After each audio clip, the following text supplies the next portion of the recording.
A nombre de la Universidad de las Américas Puebla y UTLAB Jenkins Graduate School, les damos la más cordial bienvenida al encuentro La transformación de los servicios financieros.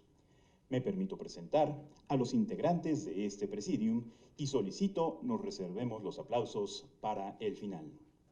Se encuentran con nosotros el ingeniero David López, vicepresidente técnico de la Comisión Nacional Bancaria y de Valores.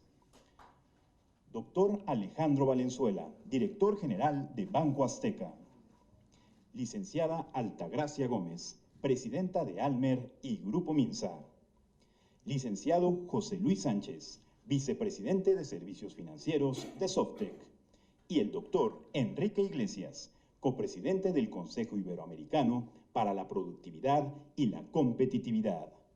También nos acompañan en este evento el embajador eminente Rafael Steger Cataño, decano de la Escuela de Ciencias Sociales de la Universidad de las Américas Puebla, la doctora Erika Mata, directora de la División de Ciberseguridad y Seguridad de la Información de la Universidad, y el doctor Miguel Hakim, director del Consejo Iberoamericano para la Productividad y la Competitividad.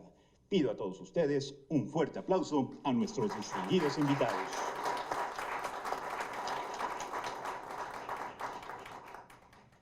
Para dar inicio, solicitamos al embajador eminente Rafael Steger Cataño suba al podio para dirigirnos un mensaje de bienvenida por parte de las autoridades de la universidad.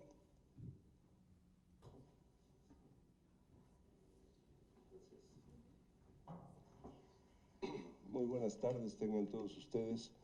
Es un placer tenerlos por acá.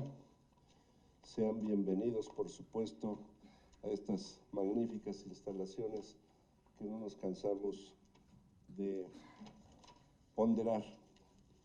Muchas gracias, ingeniero David López, vicepresidente técnico de la Comisión Nacional Bancaria y de Valores. Doctor Alejandro Valenzuela, muchas gracias por estar aquí. Licenciada Altagracia Gómez, presidenta de Almer y Grupo Minsa, muchas gracias. Licenciado José Luis Sánchez, vicepresidente de Servicios Financieros de Softec, muchas gracias. Y por supuesto, doctor Enrique Iglesias, copresidente del Consejo Iberoamericano para la Productividad y la Competitividad. Del doctor Enrique Iglesias se han escrito muchas cosas, se han dicho muchas cosas, pero pocos saben que también se dice de él que es el latinoamericano más universal que tenemos en nuestro continente. Doctora Erika Mata, muchas gracias también. Y por supuesto, doctor Miguel Hakim, querido amigo, gracias por estar aquí, los invitados especiales, Adalberto Palma Gómez, presidente de la Comisión Nacional Bancaria y de Valores, y don Roberto, muchas gracias nuevamente. Por supuesto, reciban ustedes un saludo afectuoso de parte del doctor Luis Ernesto Derbez Bautista, rector de esta casa de estudios. Es un honor nuevamente decirles que recibirlos a ustedes en estas instalaciones de la UTLAB Jenkins Graduate School. Este centro lleva relativamente poco tiempo impartiendo programas de maestría y cursos de formación continua, pero no solamente tiene el potencial de convertirse en todo un referente, se está convirtiendo ya en un referente por la importante demanda de profesionalización en los ámbitos de finanzas, negocios, seguridad y ciberseguridad o cybersecurity. Como institución de educación superior, la UTLAB y sus distintos centros de formación está consciente del papel de la academia en la discusión de los temas que conforman la agenda económica internacional. Por esta razón, nos sentimos muy honrados de realizar este encuentro con el Consejo Iberoamericano para la Productividad y la Competitividad, que desde su conformación en 2015 tiene por objeto dar un nuevo impulso al crecimiento del espacio iberoamericano para disminuir las disparidades sociales, extender la igualdad de oportunidades y aumentar los niveles de bienestar para toda la población. Es una gran oportunidad contar el día de hoy con la presencia de distintos actores que conforman el sector financiero. por supuesto sector clave para el crecimiento económico de la región y que hoy se enfrenta a los grandes retos que imponen los adelantos tecnológicos en la prestación de servicios. Tenemos la fortuna de poder realizar esta mesa de diálogo que reúne a personalidades de tanta experiencia y reconocimiento en el ámbito financiero y comercial que desde sus respectivas trincheras han contribuido a la cooperación internacional entre los organismos reguladores y las empresas del sector privado. De manera particular, de manera especial, permítanme darle la bienvenida al doctor Enrique Iglesias, quien cuenta con un amplio conocimiento y trayectoria en el desarrollo económico de la región iberoamericana. Todos conocemos su trayectoria, todos sabemos lo que ha hecho por América Latina y todos esperamos que lo siga haciendo desde su actual posición. Nuevamente, muchas gracias, doctor Iglesias.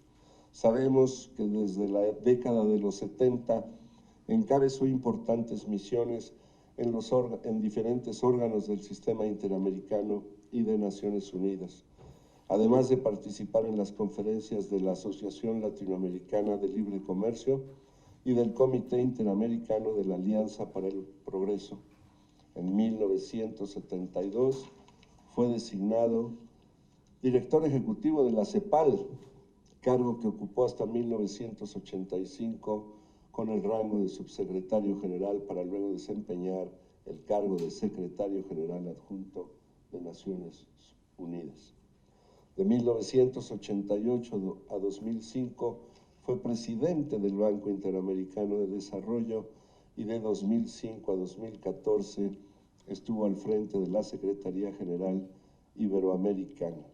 Ha escrito, por supuesto, numerosos artículos y textos sobre temas económicos, sobre mercados de capital, financiamiento externo y multilateralismo. Ha recibido numerosos títulos académicos, honorarios y distinciones profesionales, entre ellas el Premio Príncipe de Asturias en materia de cooperación internacional. Es realmente un honor, doctor, poder contar hoy con su presencia para que de la mano de nuestros otros invitados, como el doctor Alejandro Valenzuela, las autoridades de los órganos reguladores de servicios financieros y los portavoces de las actuales tendencias en los usuarios y prestadores de servicios financieros, intercambiemos experiencias y recomendaciones sobre el tema que ocupa actualmente un papel central en el crecimiento de nuestras economías. Nuevamente, muchas gracias y bienvenidos.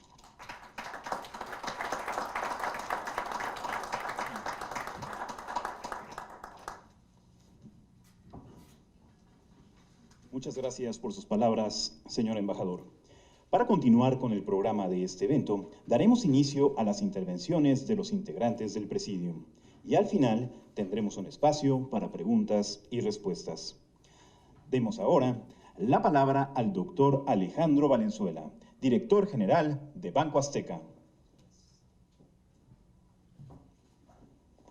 Pues antes que nada, muchas gracias a la Universidad de Puebla por la UDLA por invitarme a este evento. Agradezco mucho a Luis Ernesto Derbez, obviamente al maestro Hakim.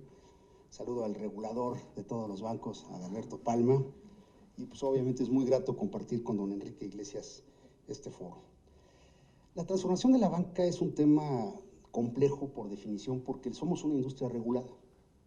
El señor regulador no dejará mentir que cada cosa que tratamos de hacer en la banca tenemos que pedir siempre permiso, por una razón que también tiene que ver con la palabra transformación.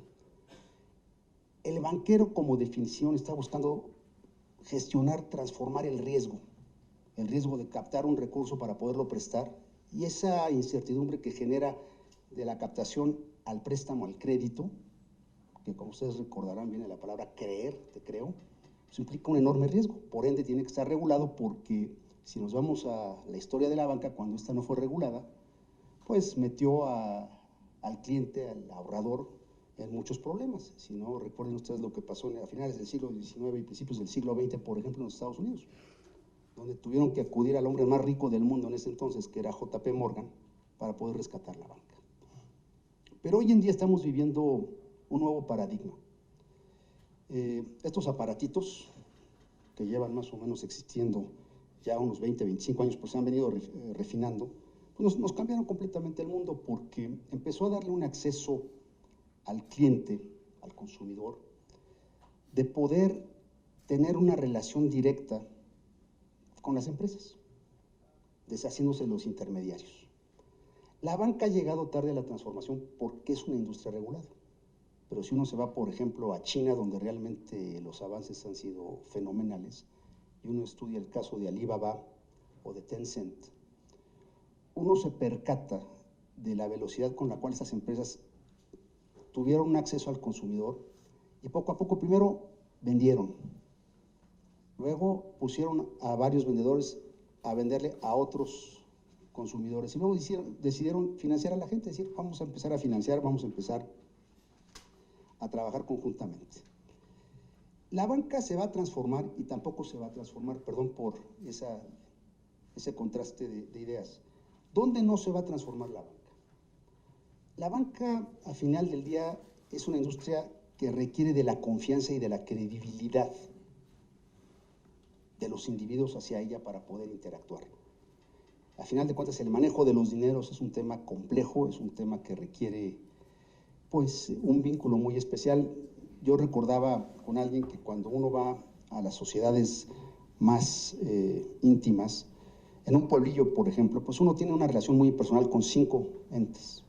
Uno es con el abogado, toca temas muy personales con el abogado, otro es con el maestro, otro es con el médico, otra es con el financiero y a final de cuentas también con el maestro, con el que educa a los muchachos. Son relaciones muy íntimas. El banquero entra en ese vínculo.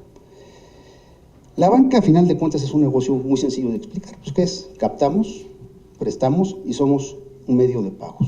Al final de cuentas, hacemos llegar el dinero de un lado a otro. Pero ha sido también un negocio muy aburrido. Y hoy en día las generaciones, cuando uno platica con los famosos millennials, ellos quieren todo expedito, al momento, instantáneo. Y la pregunta es, bueno, ¿les podemos dar ese tipo de servicios en la banca? Pues la respuesta es sí. El tema es justamente ir trabajando con la regulación, con las industrias que nos obligan a actuar de cierta manera, para ir logrando convertir esto en algo distinto. Ahora, ¿cuál es el paradigma que tiene un banco, por ejemplo, al que yo represento? Nosotros tenemos una inercia, somos incumbentes y venimos trabajando de una cierta manera. Somos la banca tradicional que ha tenido sucursales, en este caso hay 1,800 sucursales. Tenemos los famosos cajeros automáticos, tenemos una industria que se basó en una serie de infraestructuras que hoy en día están ahí, que están siendo seriamente cuestionadas por la nueva realidad. Una realidad que nos está llevando a trabajar de una manera muy distinta.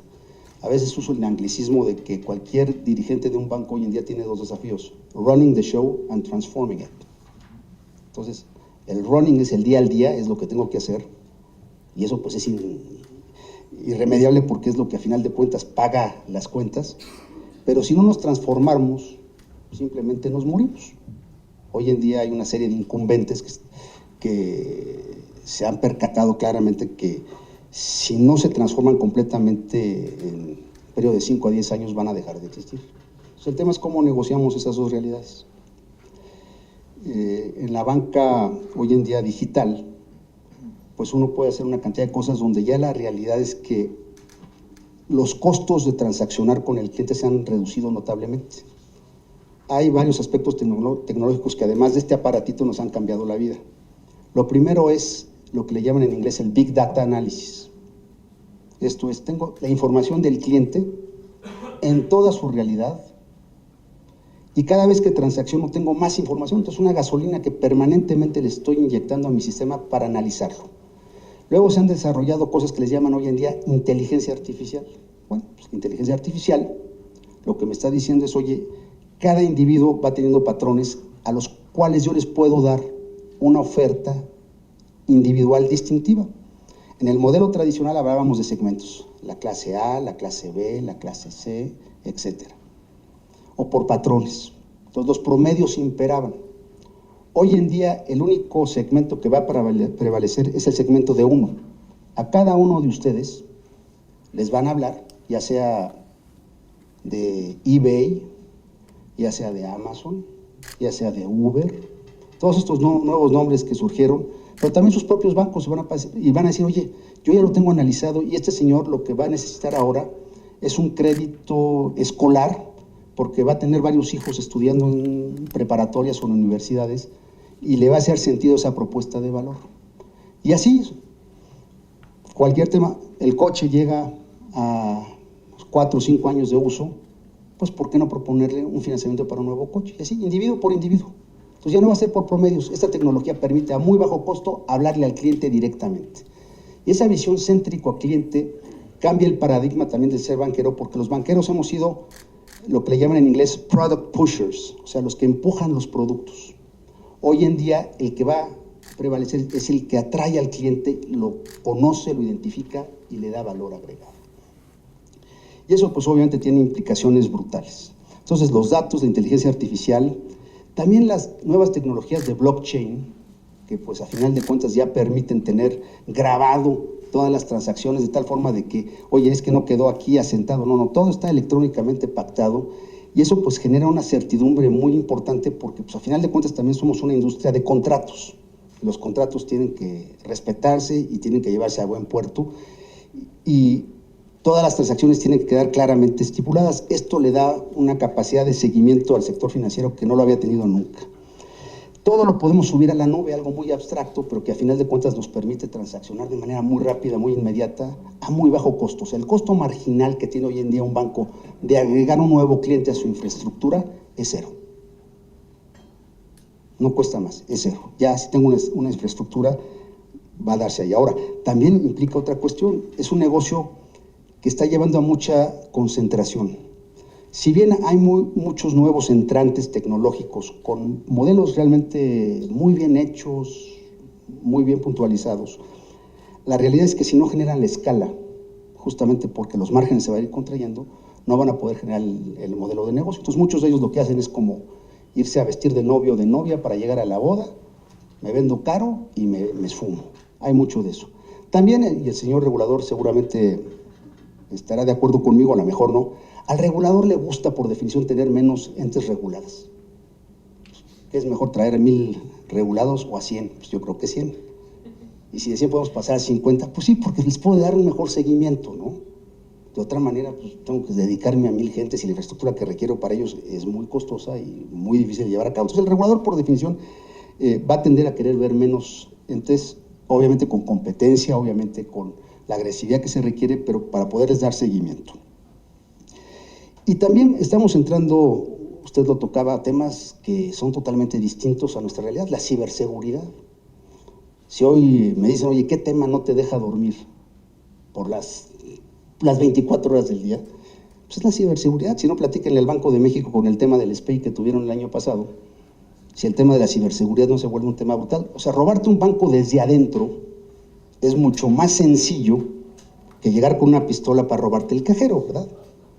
Y estas gentes se dedican en cualquier esquina del mundo, las 24 horas del día, es que es gente tecnológicamente muy sofisticada, que lo único que está buscando es cómo entrar a estos sistemas. Entonces, bueno, tiene enormes posibilidades esta transformación que estamos viendo en el mundo, pero también incita a nuevos riesgos. Ahora, no hay mayor riesgo, a final de cuentas, que el de no tomar el desafío de hacer las cosas, porque algunos dirían, no, pues mejor nos quedamos con los que conocemos, los riesgos que ya encaramos hoy en día. No, la realidad es que el mundo va en un solo sentido, nos va a obligar a irnos transformando, y los servicios financieros que han sido tardíos en llegar a esta realidad, pues ya están embarcados en ello, y aquel que no logre entender que la realidad del consumidor va a ser la inmediatez, va a ser la facilidad, va a ser aprovecharse de todas estas herramientas, pues va a quedar fuera del mercado. Les agradezco mucho su paciencia y haberme escuchado.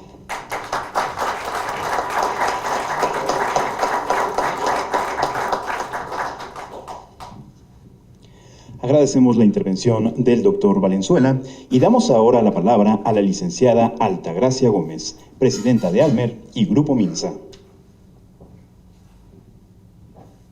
Gracias.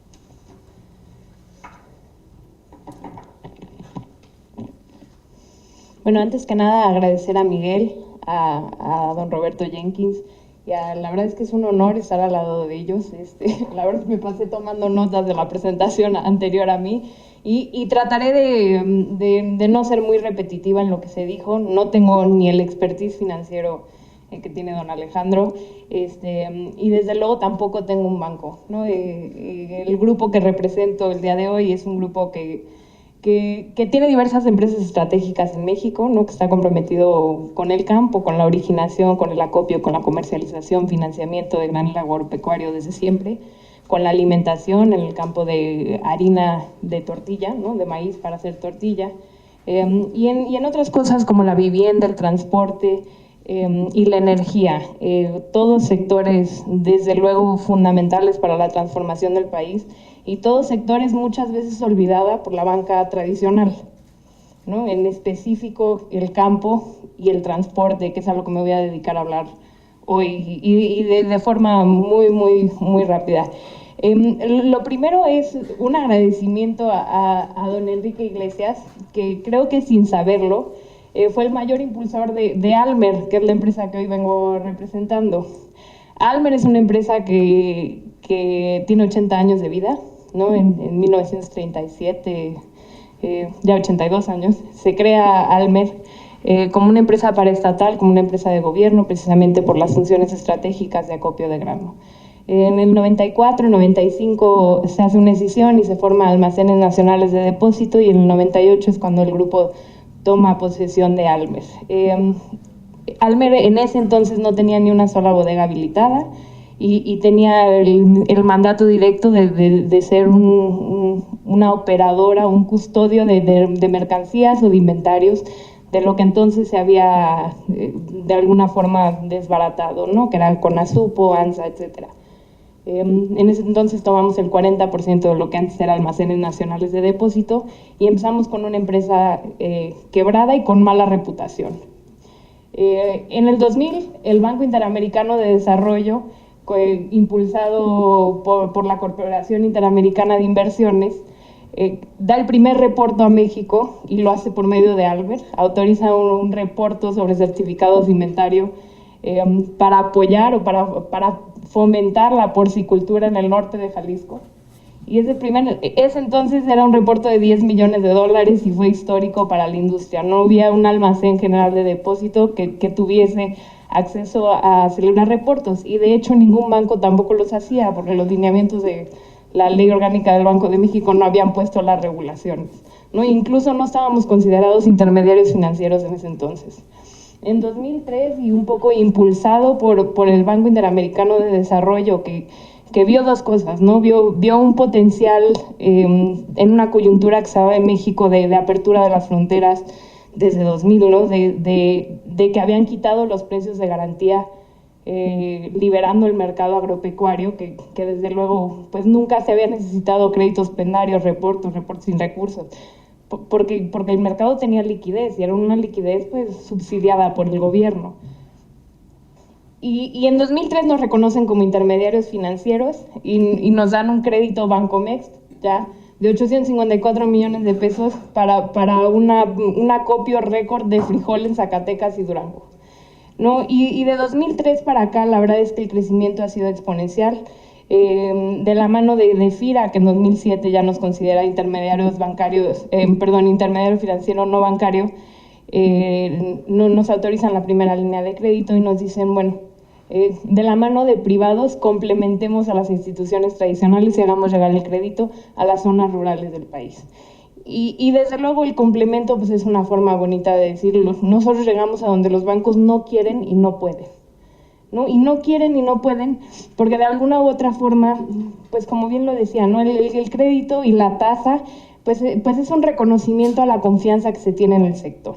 Y desde luego en el sector campo había habido poca apertura en el mercado, pero también manejos desasiados, y hay que decirlo, ¿no?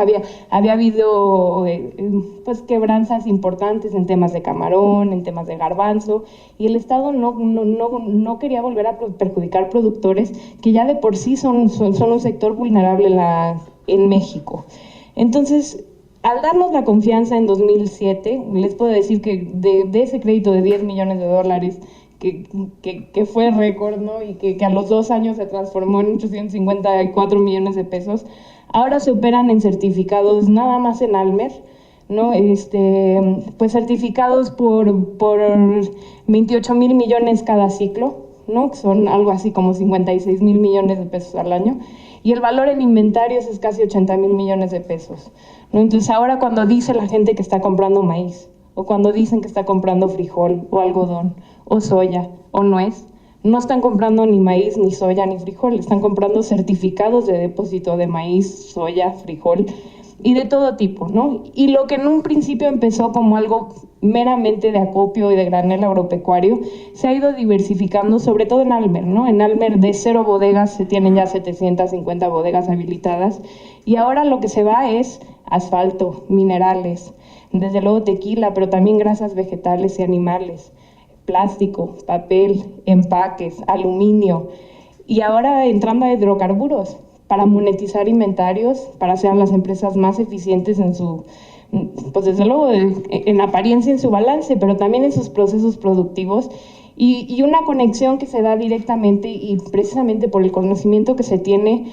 de los ciclos de los negocios y de la vida o la operación propia de cada negocio, ¿no? De cómo se tiene que certificar un camarón congelado, pero también cómo se tiene que certificar el aluminio, los aforos que se necesitan, porque nosotros prestamos sobre el valor de la mercancía y no sobre el valor de los activos, sobre las instalaciones, que es lo que tradicionalmente se hace en un banco, ¿no? Entonces, productores que tienen silos que valen 10 millones de pesos pueden acceder a 400, 500 millones de pesos, que es lo que producen o a lo que tienen ellos acceso. Y cuando me dicen, oye, ser bodeguero es un negocio de viejita, es un negocio de renta, vas y cobras renta cada mes. Les digo, no, es que el tema de ser bodeguero no es tener la bodega, ni siquiera es custodiar la mercancía, ¿no? Y desde luego tenemos procesos de certificación, etcétera, etcétera.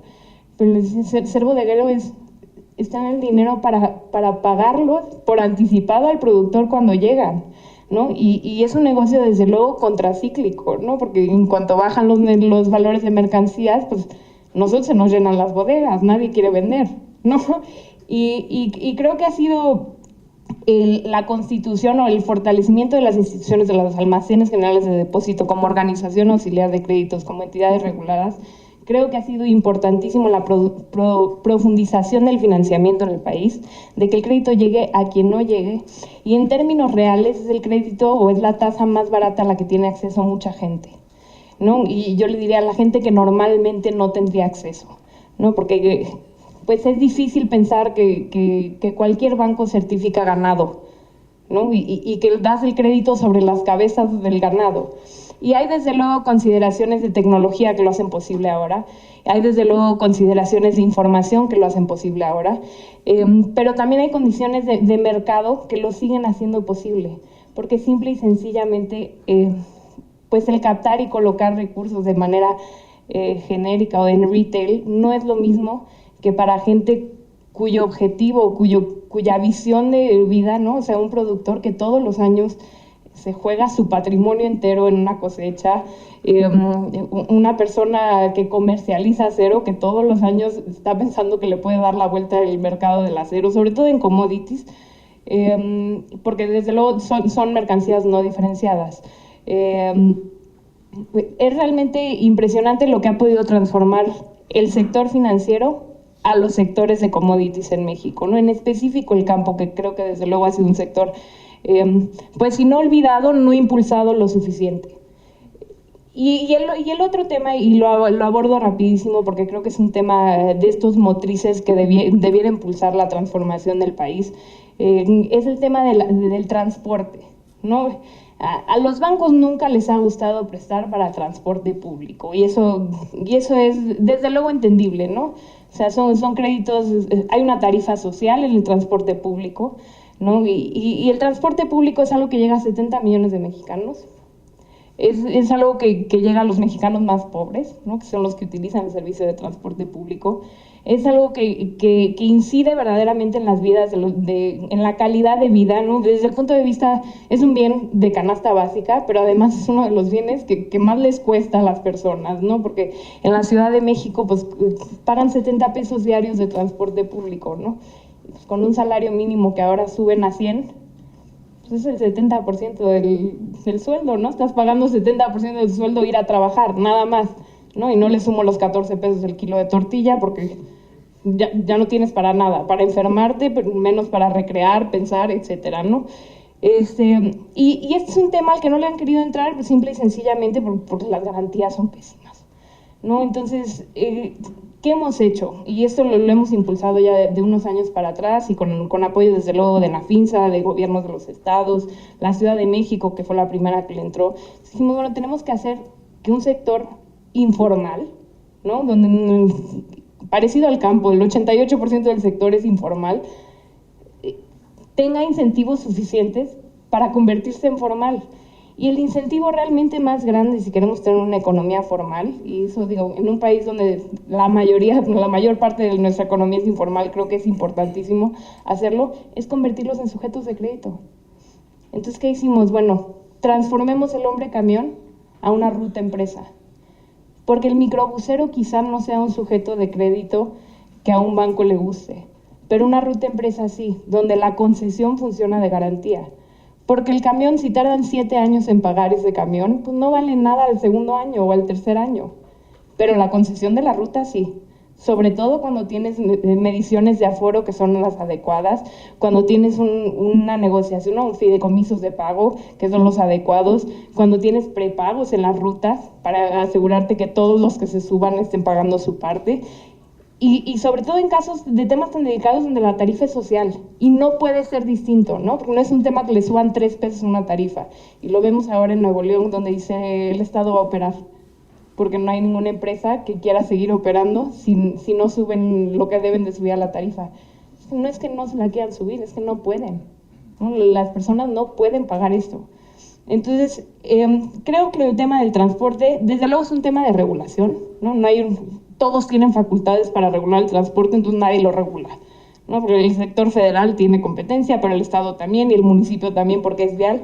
Y no se ha podido realmente hacer una regulación que incite a los bancos a catalizar la modernización del transporte público y a regularlo de forma eficiente, ¿no? Y es criminal el tiempo que pasamos de un lado a otro, ¿no? Son 360 minutos en promedio, diarios. Entonces, en el tema de financiamiento, nosotros hicimos también Mercader Financial, que ya no es almacenadora Mercader, y nosotros ahorita tenemos pues casi el 70% del financiamiento a transporte público, a rutas empresa en el país, y el 82% ya del mercado a gas natural. Creo que se debe de difundir el tema de ruta empresas a nivel estatal, y creo que solo así va a poder entrar los bancos. Ahora han empezado a entrar los bancos chicos, Mifel por ahí. Realmente son los bancos chiquitos los que han apostado un poco por la ruta empresa, desde luego con garantías de Nafinsa, de los estatales, transportistas, etcétera. Pero creo que si queremos transformar la vida de las personas, que va más allá de transformar el sistema financiero, ¿no? Debemos de reconocer las cosas que son pues los pilares que podrían transformar o mejorar la calidad de vida de las personas, y que desde luego todo empieza y acaba con que se tenga suficiente dinero y suficiente incentivo para que la gente quiera hacer las cosas bien, quiera formalizarse, quiera incorporarse, quiera modernizar su transporte y quiera subirse, ¿no? En pequeños y medianos productores a las cadenas de valor. No es tanto un tema de producción como de consumo, y de amarrar el tema de academia, tecnología, con desde luego producción y consumo. Y yo con eso acabo. Gracias.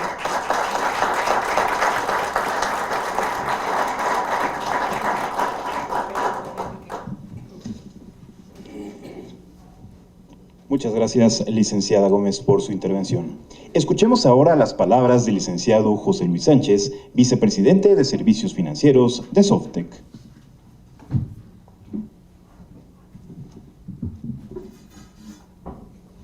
Buenas tardes a todos, muchas gracias por la invitación. Bueno, también no pretendo ser repetitivo, como ya el doctor Valenzuela ya hizo mucha mención en cuanto a lo que está sucediendo en el sector financiero, que es uno de los sectores más retados. Finalmente, el sector financiero toda su operación está basada en la tecnología. Ya hoy los bancos son una empresa de tecnología que está prestando dinero, ¿no? y que también capta dinero. y que esta transformación se ha dado tan rápida que hoy no solamente la competencia de un banco es otro banco, sino también hay otras empresas que no tienen que ver con el sector financiero y que le están compitiendo al banco, ¿no? Un ejemplo es Apple Pay, ¿no? Ya se está metiendo en todo el tema de pagos, Samsung se está metiendo en el tema de pagos.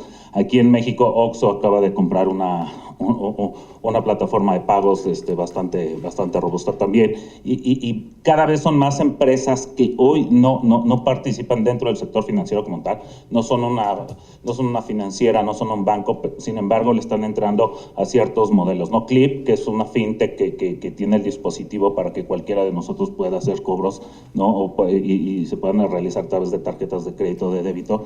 Entonces, no solamente está la competencia tradicional que se tiene de otros bancos, sino que hoy cada vez más empresas se están metiendo al sector financiero a tratar de llevarse un pedazo de este negocio, ¿no? Entonces, en ese sentido también los grandes bancos, los bancos más longevos que están en nuestro país, también son bancos que tienen plataformas tecnológicas que fueron diseñadas hace 25 años, que para hace 25 años eran muy innovadoras esas plataformas tecnológicas. Hoy día, con todos los cambios, bien lo decía el doctor Valenzuela, hoy a través de un smartphone, en lugar de tener 5,000 usuarios, pasamos a 4 millones de usuarios porque son el mismo número de clientes que tenemos. Entonces, mi plataforma tecnológica tiene que ser inclusive mucho más robusta, debe de adaptarse a las necesidades y debe de responder rápidamente a todo lo que está. Yo hace unas semanas platicaba con mi hijo, cuando yo entré a trabajar por primera vez, yo creo que sí he cambiado en mi vida 2 veces de banco, ha sido mucho. Mi hijo tiene 1 año y medio de estar trabajando, tiene 25 años, y él, yo lo veo, le estaba preguntando, oye, ¿que no habías iniciado con tal banco? Dice, sí, pero no me gustó la aplicación por tal cosa, entonces me cambiaste a otro banco, y luego, pues ya no me gustó tampoco, y entonces ya también, lo deseché, y ahorita con la portabilidad de nómina, pues le permite a los muchachos estarse cambiando de banco, a cada rato, porque algo no le gustó de la aplicación, ¿no? Él tiene 25 años, y hoy el reto todavía es mayor, porque no solamente tenemos que atraer a la gente de 25 años, como es mi hijo, ¿no? De decir, oye, ¿cómo generamos esa lealtad, esa fidelidad hacia el banco? Sí, y que también las generaciones como nosotros, de los generación X, de los baby boomers, nos sintamos todavía atraídos por ese banco, que nos siga dando ese servicio con el cual nos sentimos a gusto, que nos siga dando ese servicio, que yo pueda entrar a través de cualquier medio, ¿no? A través de un cajero automático, de una sucursal, de mi banca móvil, de mi banca por internet, y la atención que yo tengo es la misma por cualquier canal que yo estoy entrando a este banco, ¿no? Que esa es la realidad, ¿no? O sea, eso es lo que necesitamos. Oye, ¿cómo yo puedo estar accediendo a todos los servicios que tengo en cualquier lugar, en cualquier momento? Pues eso ya me lo da un smartphone, y yo lo puedo estar haciendo a cualquier hora. Yo llego, y cuando tengo que hacer mi dispersión de cosas que tengo, lo hago en las noches y estoy ahí, y esa es parte de las funciones que se está buscando, ¿no? Y cada vez los bancos están más retados, y cada vez se tienen que estar buscando más canales digitales para acceder más y de mejor manera a todos los posibles clientes. Bien lo decía el doctor Valenzuela, oye, si no hacemos esta transformación, muchos bancos se podrían estar quedando en los siguientes 5 años, ¿no? ¿Cómo le hacemos? Y es ahí donde nosotros como Softec también estamos aportando mucho hacia este sector financiero. Nosotros ayudamos a muchas de las empresas a decir, oye, tienes una plataforma de hace 25 años, ¿cómo hacemos para que tú tengas un esquema de omnicanalidad y que que puedas estar teniendo una banca móvil y que te puedas meter a una banca digital? ¿Cómo yo te ayudo a habilitar a que puedas innovar, a que puedas estar haciendo cosas cada vez mejores, que puedas llegar de manera más fácil a cada uno de tus clientes, ¿no? Con todos estos diferentes perfiles? Y todo esto lo hacemos a través de la tecnología, ¿no? Ya se mencionó la parte de la tecnología cognitiva, todo lo que es inteligencia artificial, todo lo que es la parte del Big Data, y nosotros también utilizamos todo eso, e inclusive ayudamos a las diferentes instituciones a que a través de esta tecnología, por ejemplo, nosotros tenemos una plataforma que no es Watson como el de IBM, o no es Phantom como Google, pero sí es nuestro Frida, ¿no? Somos una empresa mexicana, dijimos, pues, en lugar de Watson o Phantom, pues es Frida, ¿no? Entonces, estamos haciendo, y la ventaja de esta plataforma es que le permite utilizar esta tecnología cognitiva, todo lo que es la inteligencia artificial a las diferentes instituciones financieras, as a service, ¿no? O sea, me pagas lo que usas. No necesitas comprarme la licencia, yo te puedo hacer, y entonces yo voy al Big Data, les hago los analíticos, hago toda esta parte, utilizo todos estos algoritmos que los diseñamos, etcétera, y le damos estos resultados a las diferentes instituciones financieras, y no tienen que estar comprando una licencia para poder acceder a este tipo de tecnología, ¿no? Es as a service. Oye, necesitamos hacer bots para complementar y que aunque yo no tenga una tecnología todavía nueva, que estoy en camino de hacerlo, ¿no? Estoy haciendo el cambio de mi plataforma tecnológica a través de bots, podemos nosotros dar que el banco ya tiene esa parte de la omnicanalidad que mucho busca el cliente, ¿no? Y sigue en el proceso de estar haciendo su cambio de plataforma tecnológica, pero nosotros con este tipo de tecnología le podemos permitir que ya entre y que dé la imagen a todo el mundo, decir, oye, pues ya se subieron a la era digital también este banco, ¿no? Y eso también hace esta plataforma. Y es parte de lo que nosotros hacemos, cómo ayudamos a las diferentes instituciones a que puedan innovar de manera ágil, a que puedan hacerlo de manera personalizada. Muy bien lo dijo el doctor Valenzuela, es decir, hoy tienes que llegar a la persona, ¿no? El Big Data te permite llegar y decirle a la persona, tienes un crédito preautorizado de tal cosa, estas son tus condiciones, etcétera, porque ya sabemos mucho más de la persona. Antes ya no es el originamiento de crédito como se manejaba hace 10, 15 años, hoy ya son otros factores que también entran y que hoy conocemos mucho más a las personas, y decir cuál es su comportamiento, qué hace, qué no hace, sus ingresos, en qué gasta, en qué no gasta, etcétera. Entonces, todo ese tipo de información, y si aparte nos metemos en las redes sociales, pues bueno, creo que vamos a conseguir bastante información de la gente, y eso nos permite poder llegar de una mejor manera a cada uno de nuestros clientes. Y nosotros como Softec hacemos esa parte de la habilitación, ¿no? O sea, cómo acercar esa tecnología para ayudar a esa transformación. Nosotros le trabajamos a instituciones financieras muy, muy grandes. De hecho, le trabajamos de las 6 instituciones financieras más grandes del país, le trabajamos a 5. Y hay otros bancos que también estamos trabajando, que son medianos, son bancos chicos, o inclusive algunas financieras que las estamos ayudando también a transformarse, y que a través de la tecnología ellos puedan estar haciendo un mejor negocio, que puedan ser más rentables y que tengan una sustentabilidad hacia el futuro. Muchas gracias, no quise ser repetitivo con el doctor, muchas gracias.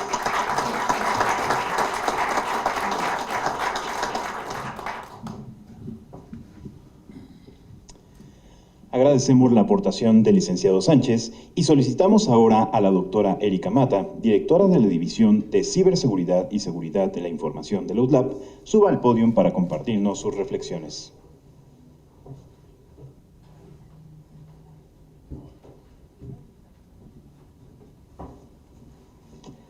Buen día a todos, buenas tardes. Voy a hablar antes que el regulador, eso no está muy bien. Pues estamos escuchando mucho de esto de la transformación de servicios digitales. Tenemos invitados importantes de bancos. Sin embargo, los servicios digitales no todo es banco. Estamos encontrando que la transformación digital va a reconfigurar estas operaciones de servicios financieros, oportunidades que nos ofrecen las tecnologías nuevas a las que nos trepamos todo el tiempo, y poco nos preguntamos temas de seguridad, ¿no? ¿Y qué pasa con mis datos, con el servicio, con generar confianza en los clientes? De moda estuvo en la conferencia de seguridad de este año la palabra trust, porque no se trata de estar súper paranoicos, sino de cómo generar confianza, montándonos en esta vertiginosa transformación, ¿no? Generar fidelidad. Entonces, el ingrediente central de la transformación digital, entre todo lo que hemos escuchado, incluyendo para otros sectores, tiene que ver con el uso de los datos. El uso de datos de comportamientos, de organizaciones, de muchas cosas. Y en este sentido, los datos de los usuarios y de las empresas empiezan a tener un valor que es incalculable, y a veces ni las regulaciones alcanzan, como el tema de cómo lo usamos para bien y esperemos no para mal, pero también son utilizados del otro lado, ¿no? Entonces, estas oportunidades también generan algunas desventajas para las organizaciones. Para todos los sectores de la industria, no nada más el sector financiero, si no se trata de moverse súper rápido con estos avances, con la hiperconectividad y demás, vamos a encontrar servicios como, por ejemplo, un comprador de retail en España puede financiarse una compra a través de un préstamo, voy a decir de Banco Azteca para no decir otro banco, ¿no? Con solo dar un clic en el botón que está embebido en la pantalla de pago del sitio de retail donde esté comprando. Y entonces ya Amazon o alguien me está vendiendo un algo y está ofreciendo un servicio financiero sin tenerme que salir de la aplicación. Igual un tarjeta ambiente de un otro banco puede ser, puede compensar sus compras en línea después de pagar, no sé, Viajes Palacio u otros viajes, utilizando sus puntos de recompensa sin tener que abandonar las compras.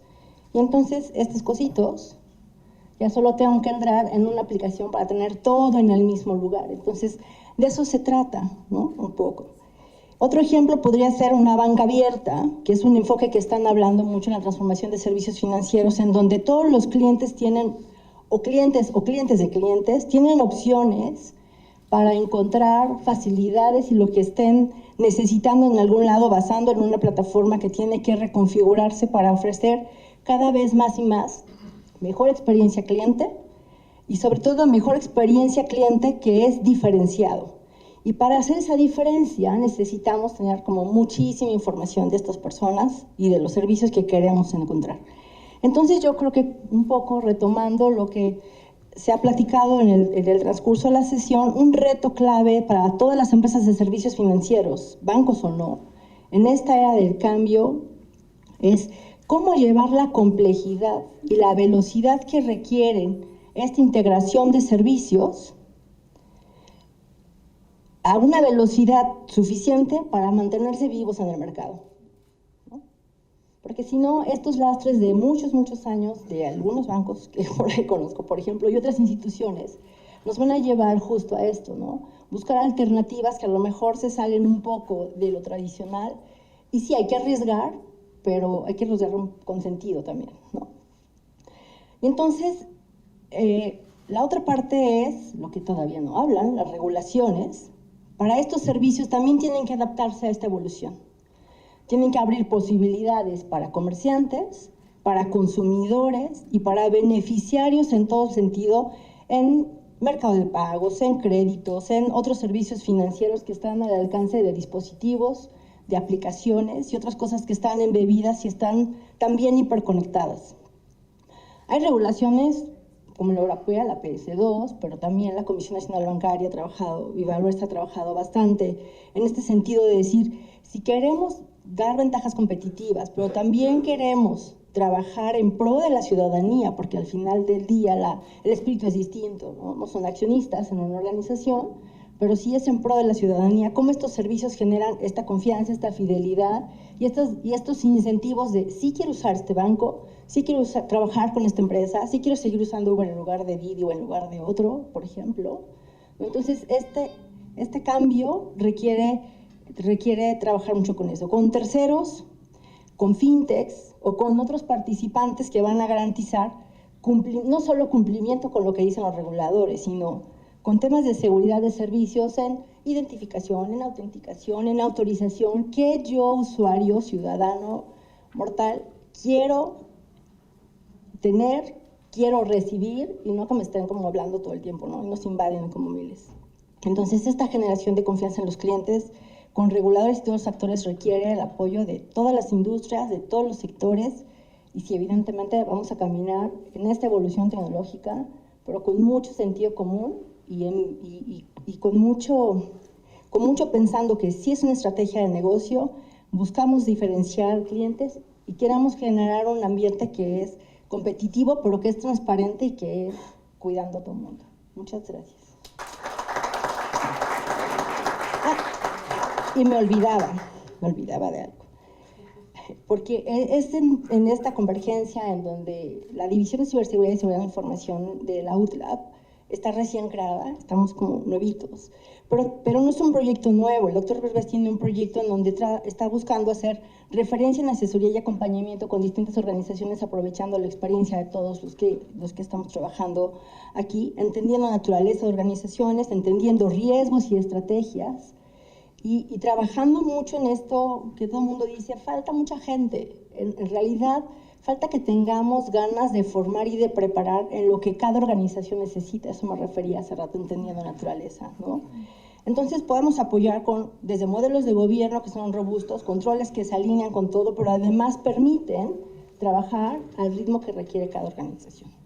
Y entonces en octubre vamos a hacer el tercer congreso, si puede ser comercial, el tercer congreso de ciberseguridad e inteligencia que empezó hace 3 años en un banco canadiense, para no decir el nombre, con invitados de academia, con invitados de la Comisión Nacional Bancaria, Banco de México y algunos especialistas en temas de no solo cómo hacemos productos y servicios confiables en la transformación digital, pero cuando algo se pasa del lado bueno de la fuerza al lado oscuro, ¿cómo le hacemos para también atraparlos, ¿no?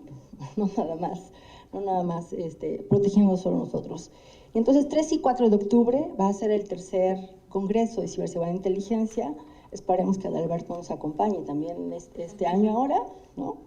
Y algunos invitados más. En breve estaremos platicando más sobre este proyecto que busca abrir estas puertas y estas sinergias, todos trabajando para hablar los 3 temas, ¿no?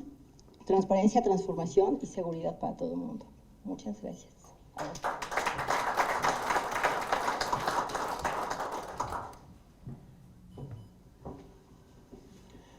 Muchas gracias, doctora.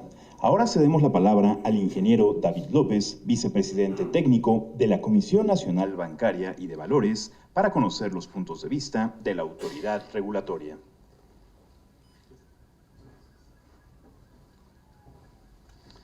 Pues muchas gracias. Mi nombre es David López, vicepresidente en la Comisión Bancaria y de Valores, del señor regulador, como dice Alejandro. Quiero explicar primero exactamente ese tema porque siempre es confuso cuál es el papel de la comisión en el sistema financiero. La comisión tiene 2 grandes cachuchas y una es justamente la de regulador, pero la regulación se comparte con otras 2 autoridades que son Banco de México y la Secretaría de Hacienda. Es un esquema tripartito de regulación. Ahorita que han hablado mucho, por ejemplo, del tema fintech, es una regulación que se trabaja en dupla con Banco de México. Pero también tenemos una cachucha de supervisor, que es la que no es tan gustada a veces, ¿no? Y un supervisor suena muchísimo como auditor, es un papel que se hace, pero sí les debo decir que el esquema que ocupa la comisión, el esquema que se ocupa en México, es las mejores prácticas que establece Basilea, es un esquema basado en riesgos. La comisión está revisando que los riesgos que toman las entidades financieras, bancarias o no bancarias, estén contenidos dentro de un marco prudencial, ¿sí? Sobre esa base me gustaría empezar, y bueno, pues como todo funcionario público siempre ponemos muchas grafiquitas, entonces me van a tener que aguantar tantito, porque primero les quiero dar un contexto. Este tema de la transformación, la verdad es que nosotros lo vemos como una necesidad, por lo que les voy a comentar ahorita, ¿sí? Me apretó esto para acá. Bueno, no sé si alcanzan a ver, pero ¿qué es lo que pasa en nuestro país? Y desgraciadamente es una película o es una foto pues que tiene varias administraciones, varios de ustedes la conocen. La verdad es que tenemos un sistema financiero pues que le falta bastante músculo. Si comparamos la primera gráfica, que es justamente el financiamiento que todas las entidades dan al sector privado, nosotros somos la barrita más chiquita, 34%. Quiere decir que el 34% del PIB está destinado para que ustedes, como ciudadanos, como empresas, como entidades privadas, no públicas, puedan ocupar el dinero para consumo o para productividad. Y si ven la barra de en medio, Latinoamérica es prácticamente el 50%, ¿sí? Y bueno, ya no nos comparemos con la OCDE, organismo al cual pertenecemos, está en 144%. Entonces, imagínense el trabajo que hay que hacer. En la gráfica de en medio del crédito al sector privado, los bancos, ¿qué es lo que hacen? De ese 34%, los bancos proveen el 18%, respecto al 47% que lo hacen otros países de Latinoamérica. Hay países como Brasil, como Chile, que dan 60, 90% de su PIB. Es terrible el comparativo. Y la última gráfica son justamente el ahorro. El ahorro es el gas justamente que se tiene. Los bancos y los intermediarios no bancarios no pueden prestar si no tienen canicas, y las canicas las dan su capital, pero también se requiere indudablemente el ahorro, que es una porción más grande, ¿no? En México provocamos que la gente y las empresas ahorren el 24% del PIB, y Latinoamérica produce el 42%. Esas tres gráficas, lo que les deben llamar la atención a ustedes es que falta mucha penetración del sistema financiero.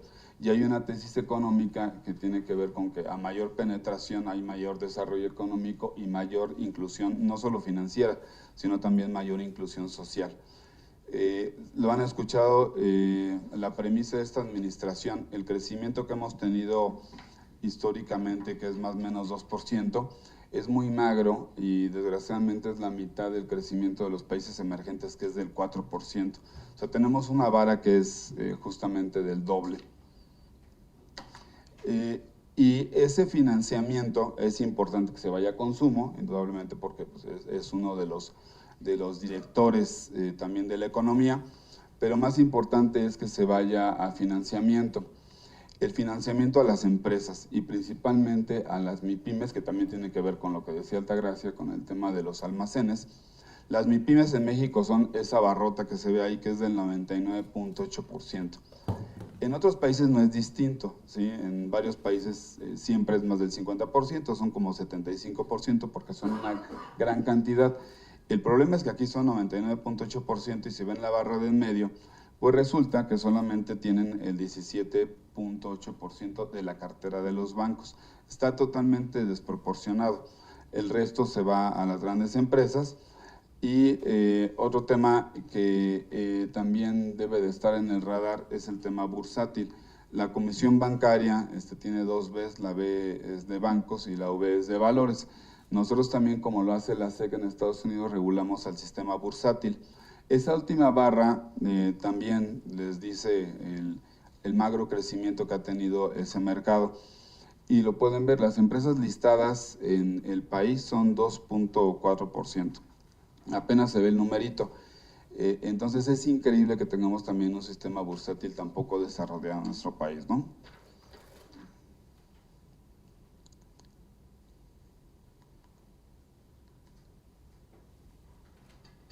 Bueno, a ver, perdón.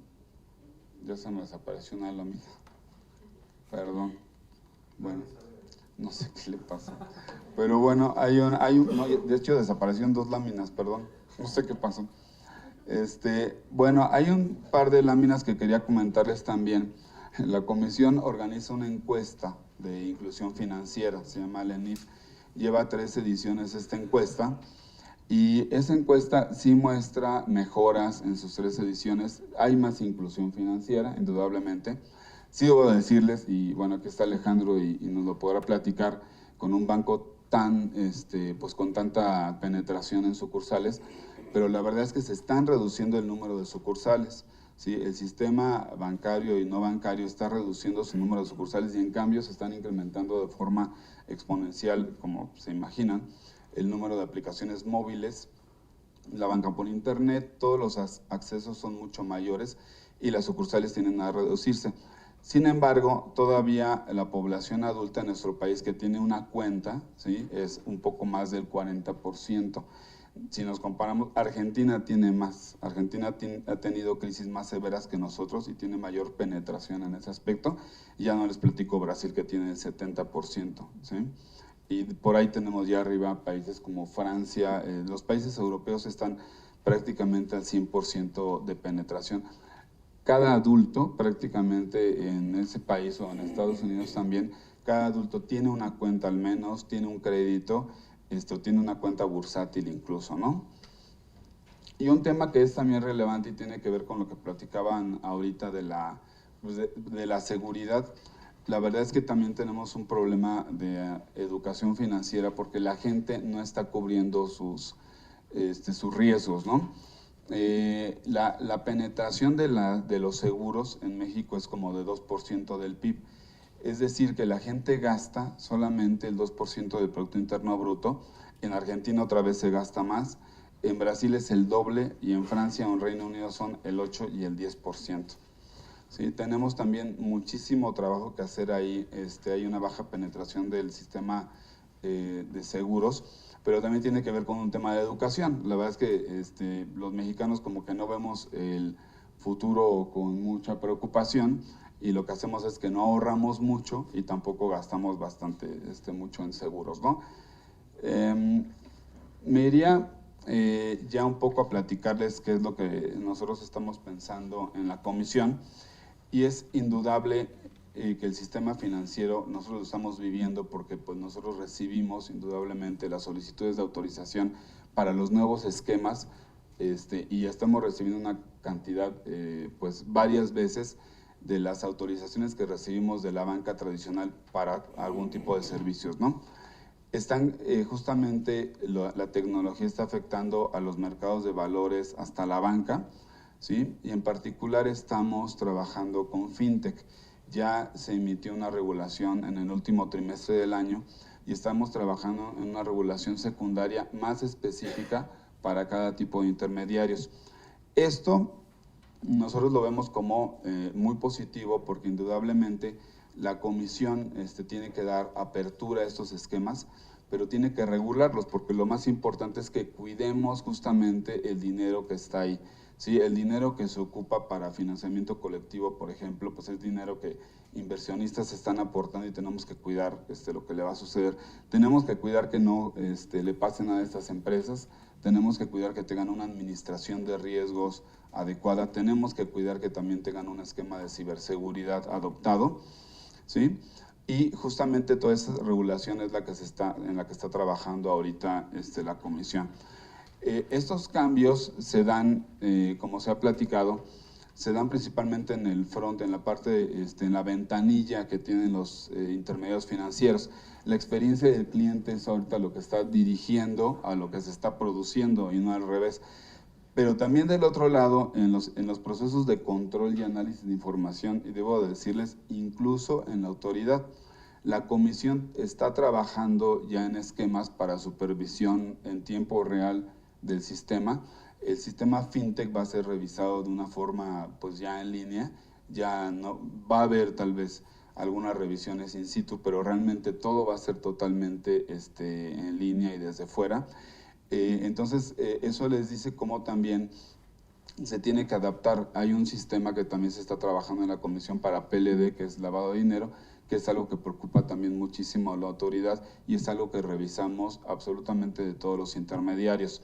Cuando ustedes escuchan a las SOFOMES no reguladas, por ejemplo, ese apelativo es incorrecto porque realmente la comisión revisa, son como 1,600, cuando hace rato comentaba Alejandro de que quisiera el supervisor, ¿verdad? Menos. La verdad es que tenemos 50 bancos, tenemos 40 y tantas SOFIPOS y se va, conforme les voy, me voy yendo hacia el sector popular, se va incrementando el número y bueno, pues les puedo decir, tenemos 1,650 SOFOMES no reguladas, que en realidad están reguladas a través del lavado de dinero. Entonces, el trabajo es muchísimo y por eso es relevante que haya también un sistema tecnológico para la supervisión de otra forma de estos intermediarios, ¿no? ¿Sí? Yo iría de alguna forma resumiendo, les puedo decir que hay también algunas iniciativas que han de haber escuchado a principios del año, que es el CODI, por ejemplo, que están trabajando también algunas entidades bancarias y que está trabajando, llevamos 5, y también estamos trabajando con una SOFIPO. El CODI es un esquema basado en el QR, a través del cual van a poder hacer transacciones.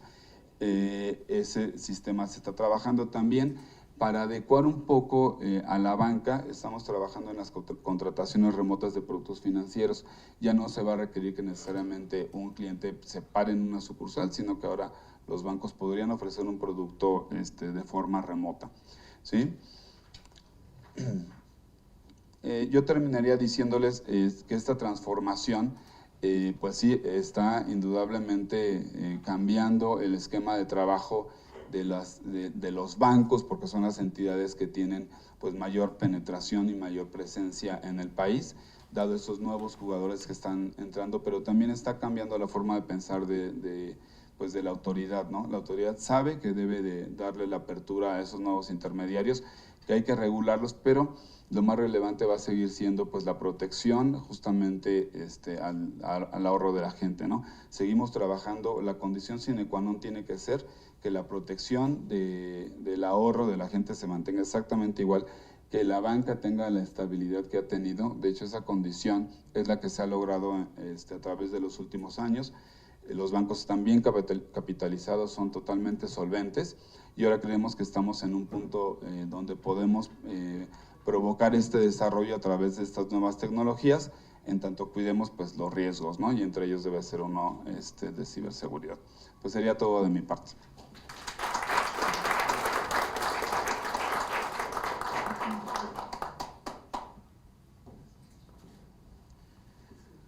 Muchas gracias por su intervención, ingeniero López. Para concluir las intervenciones de este encuentro, cedemos la palabra al doctor Enrique Iglesias, copresidente del Consejo Iberoamericano para la Productividad y la Competitividad.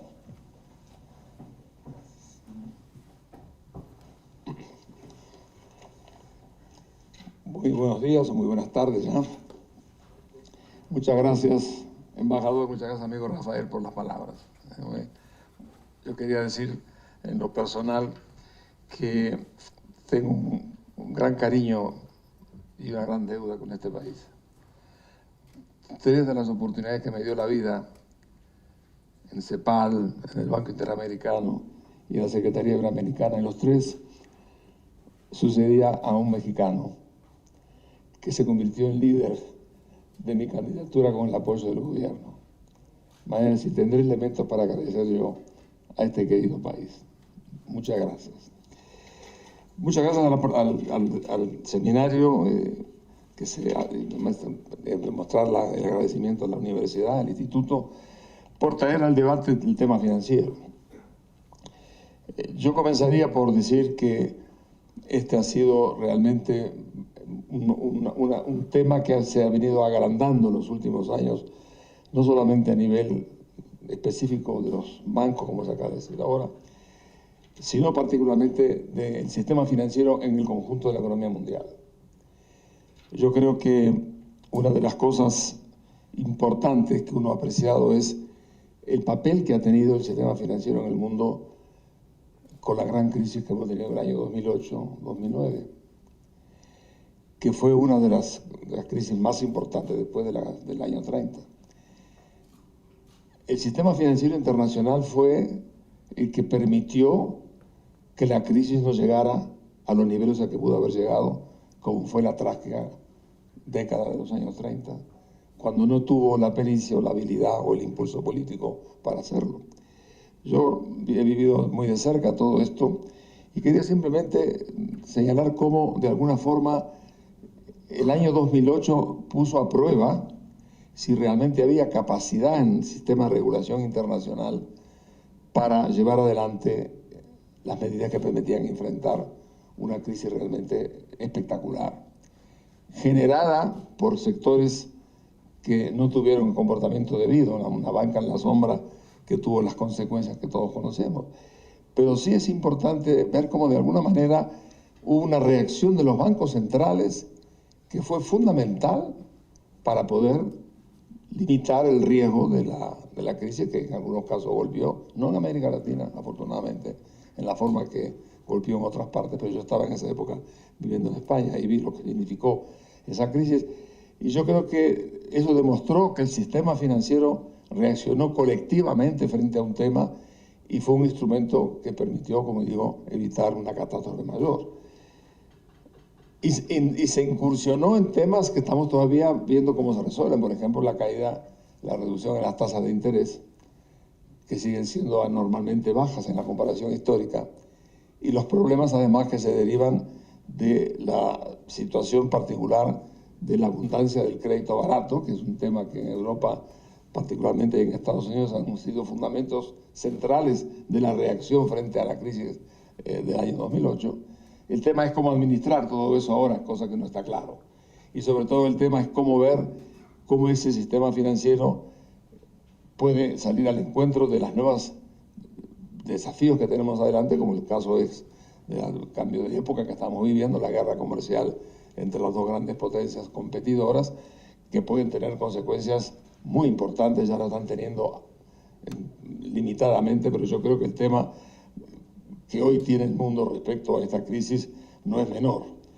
Lo que sí puedo creer que ahora los instrumentos que utilizó el sistema financiero en el año 2008, como fue la reducción de las tasas de interés y el crédito a costo cero a todo el sistema bancario, en el caso de Europa y Estados Unidos, bueno, pues todo eso yo creo que hoy en día está en juego, y yo digo que el sistema financiero tiene todo el derecho a reclamar que hoy cualquier solución que se dé frente a estos problemas que podamos tener sea acompañado por otros sectores de la economía y de la reacción política que requería el caso. Pero quiero decir simplemente que comparando estas dos grandes experiencias, la crisis del 30 y la crisis del 2008-2009, realmente ahí apareció el poder de impulsión que tuvo el sector financiero para llevar adelante la solución a los temas y a la recomposición del crecimiento que se logró a pesar de que hay hoy en día los problemas que acabo de mencionar. Además, que lo primero que quería destacar era este tema del papel del sistema financiero en el mundo.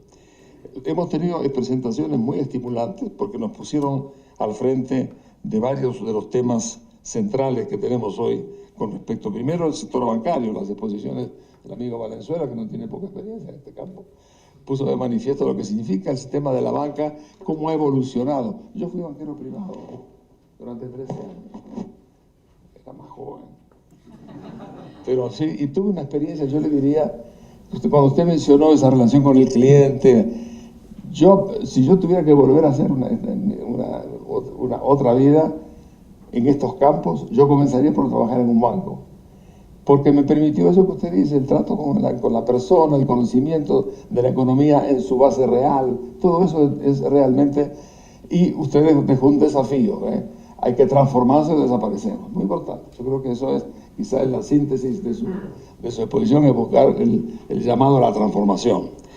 Yo creo que el amigo Sánchez continuó apoyándolo, porque en realidad usted puso el acento en el mensaje de su hijo, que no es poca cosa, es uno de los millennials. Esa gente pide cosas y no mira los costos, mira que hay que tenerlo y proveerlo. Pero qué interesante que es el hecho de que las nuevas tecnologías estén abriendo todos esos campos inmensos a la creatividad y a dar realmente respuestas impensadas, pero sobre todo para la gente mayor, que ya estamos al final del camino, empezamos a ver las cosas que hay hoy a disposición para hacer y responder a las demandas de la gente. Estamos realmente, es espectacular. Por eso que creo que son dos formas muy interesantes de acompañarnos frente a este tema, y por la señora Mata nos dijo además que la seguridad es un tema no solamente económico, es un tema de responsabilidad ciudadana, ha dicho usted, y es así.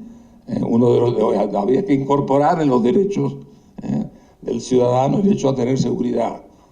A mí me afectó un poquito, pero me afectó el tema, por tanto lo siento profundamente. Me parece muy bien que haya esa conciencia frente a los temas de una banca que necesita transformarse, que está con grandes demandas de estas nuevas generaciones y que de alguna forma tiene que hacer frente a este tema tan poderoso de la seguridad, que no es solamente en el sistema bancario, ¿verdad? Lo estamos viendo también, lo que está viendo en otros campos como la fake news y otras cosas. Es decir, el mundo está en un proceso de cambio acelerado que nosotros los mayores lo vemos con mucha sorpresa y quizás tengamos una impresión mayor del cambio. Los que son gente más joven lo están viendo todos los días, pero que comparamos un poco nos damos cuenta que realmente hay un cambio de época espectacular en la humanidad, y espero que sea para bien.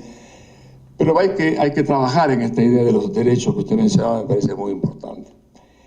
Yo quería señalar el tema que hizo mi amiga Altagracia sobre la incorporación de los otros sectores financieros, ¿verdad? Que no son solamente lo que provoca también la empresa.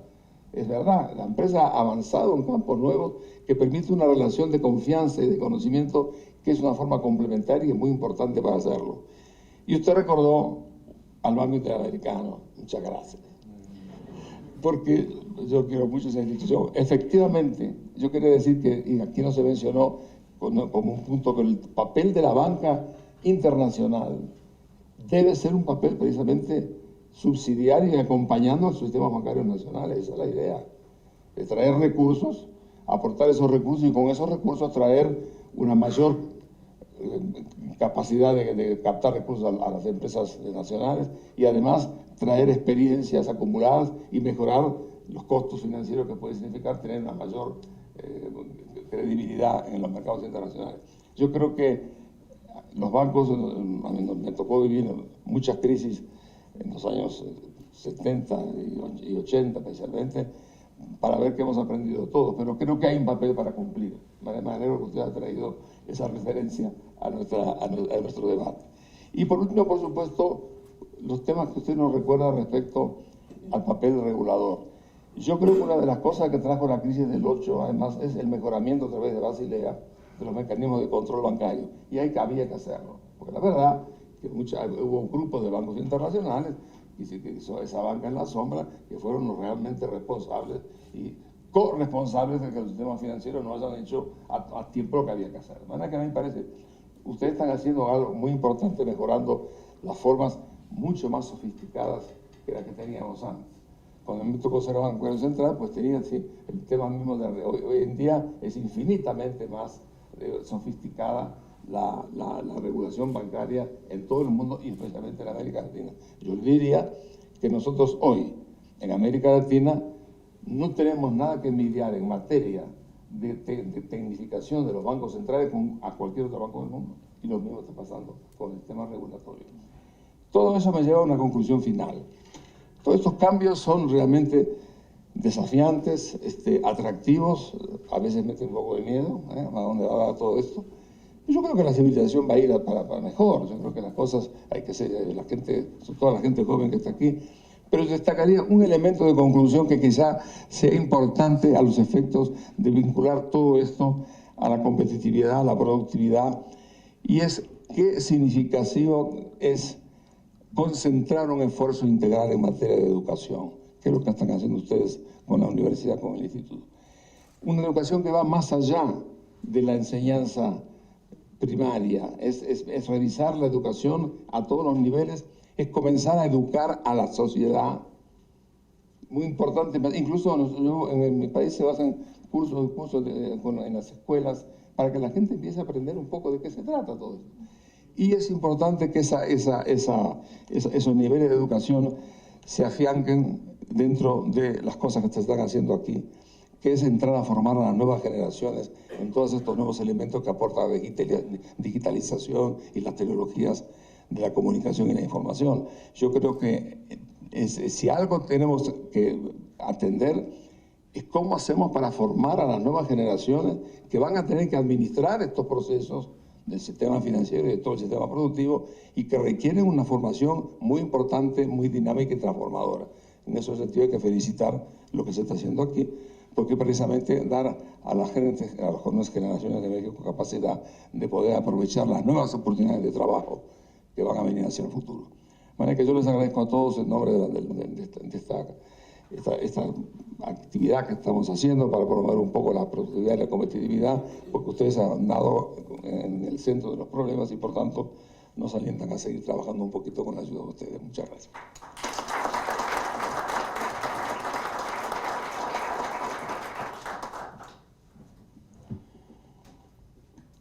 Doctor Iglesias, muchas gracias por sus palabras. Damos paso ahora a una sesión de preguntas y respuestas. Solicitamos a los asistentes pedir la palabra para acercarles el micrófono. ¿Pueden, por favor, levantar la mano?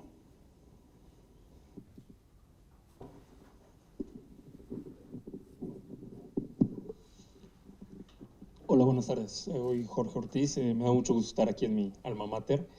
Primero un comentario. Pasado una hora de que empezó la exposición, por primera vez se menciona la palabra fintech por la doctora Mata, y luego, bueno, David hizo mucha mención hacia lo fintech. Creo que, dado que ya son instituciones reguladas y serán supervisadas próximamente, pues creo que en un foro así debería estar alguna fintech representando al sector, y más si hablamos de un tema de transformación en los servicios financieros. Me gustaría, Alejandro, conocer desde tu punto de vista personal o desde la estrategia de Banco Azteca, ¿cómo están viendo el desempeño del sector fintech Hay otros bancos que se conocen más sus estrategias acercándose a las fintechs. El Banco Azteca no tanto. Entonces, ¿cuál es la estrategia del banco? Y si lo ven como un complemento, lo ven como una competencia o simplemente lo ven como una moda, como algo que es pasajero, pero que los sectores o el servicio financiero en México será siguiendo dominado por los bancos. Gracias.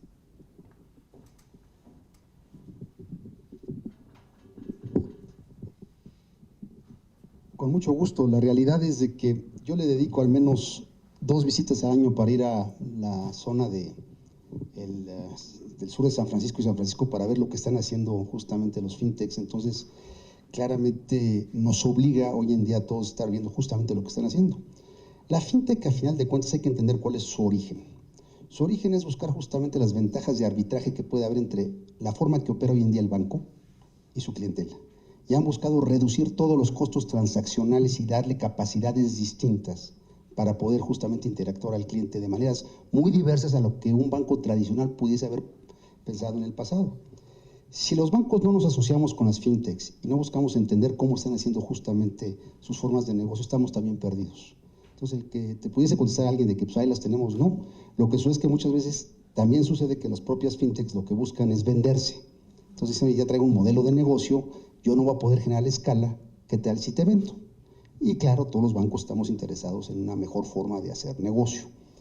Hoy en día, con la escala que se tiene que manejar, por ejemplo, no hablo mucho de Azteca porque sentí que el foro no era para ello, pero bueno, pues manejamos 15 millones de clientes populares. Si yo no tengo una manera de llegar a ellos ágil, oportuna y entender sus necesidades, sus particularidades, ahí es donde las fintechs entran muchas veces ayudándonos, pues yo no tendría capacidad de manejar ese sector.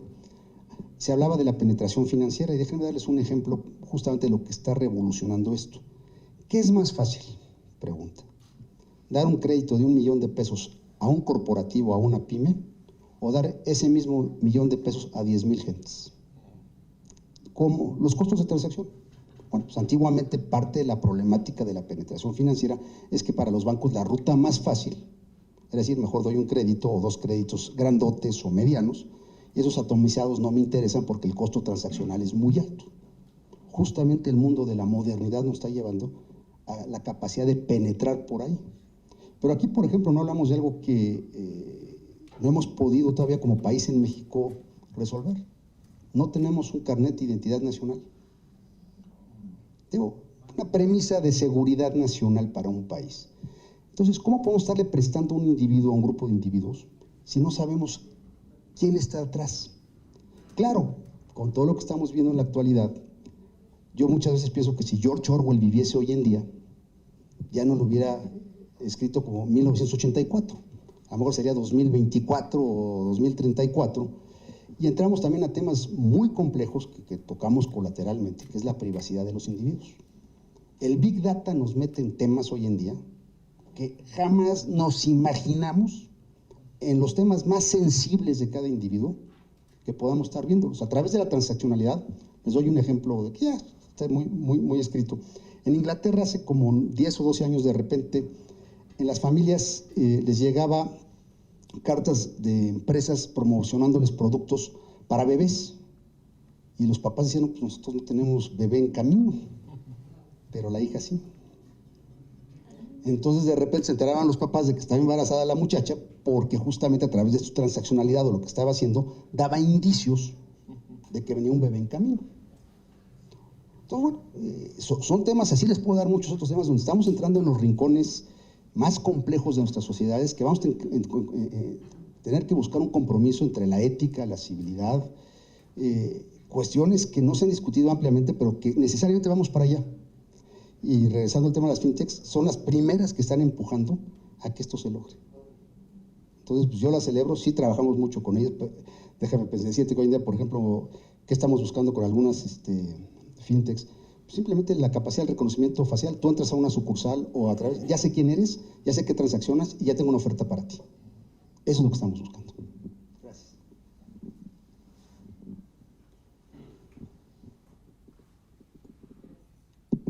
Hola, mi nombre es Alejandra, también soy egresada de la UDLA y mi pregunta es un poco para el regulador. ¿Cuál va a ser la interacción de toda la nueva regulación con los tratados internacionales y no sé, con lo que se tiene en la OMC o si ya hay alguna discusión o cuál es el principal reto para esta nueva regulación. No, mira, la nueva regulación, digo, para el caso de FinTech, de hecho México es de los primeros países que la adopta. No hay, digamos, alguna relación ahorita con tratados. Los tratados que tiene la autoridad son para temas de PLD, por ejemplo, de financiamiento del terrorismo. Sobre este tema es una adopción única, una adopción nacional, distinto a los temas que platicábamos de Basilea, ¿no? Que eso sí se rigen bajo pues ciertos estándares internacionales, pero para FinTech no hay algo particular que se esté firmando de algún tipo de tratado. Muchas gracias. Siguiente pregunta.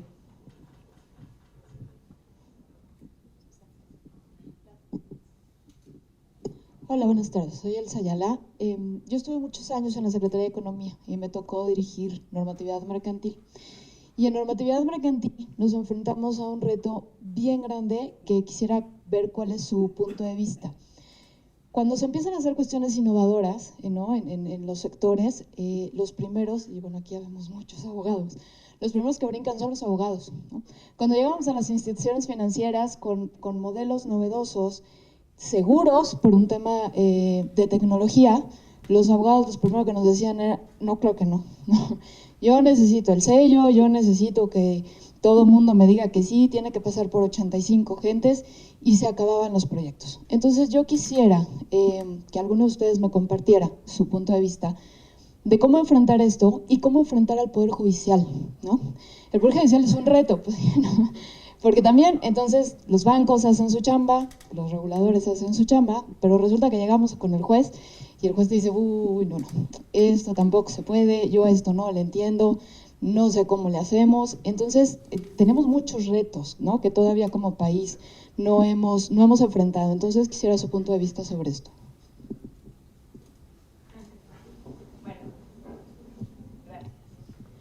Pues yo te contesto como abogada, yo estudié Derecho. No, a ver, te voy a decir algo. Creo que el reto de las empresas, y no el reto, la obligación de las empresas, y un poco lo decía Alejandro, decía antes éramos product pushers, pues también tenemos que ser policy pushers, ¿no? O sea, la verdad es que cuando tú tienes un interés y ese interés es legítimo, lo tienes que alinear a las políticas, lo tienes que alinear a las leyes y tienes que hacer los cambios que sean necesarios, ¿no? La verdad es que una parte es la creación de leyes y otra parte es el Poder Judicial, ¿no? Porque eso ya es, digamos, la interpretación de las leyes y la ejecución. De parte de la creación de las leyes, yo te diría que, pues, tienes que estar ahí. Y la verdad es que tienes que estar ahí y tienes que impulsarlo con proyectos que sean viables, y que sean un ganar-ganar para la sociedad y para ti. O sea, tienes que combinarlo, rentabilidad económica y rentabilidad social. Desde luego, si no hay rentabilidad económica, no hay negocio. Y si no hay negocio, no va a haber el gas que por ahí alguien decía, ¿no? Para que se incremente, para que se genere riqueza, holísticamente hablando, para que se genere valor, ¿no? Entonces, yo te diría, y puse el caso de Almer precisamente por eso, ¿no? Cuando nos dieron, era una empresa quebrada. Y te digo Almer por decirte Almer, ¿no? Pero te pude haber puesto cualquier ejemplo. Dina, cuando la compramos, en una empresa completamente quebrada. Minsa, cuando la compramos, estaba quebrada. ¿Y qué se hace?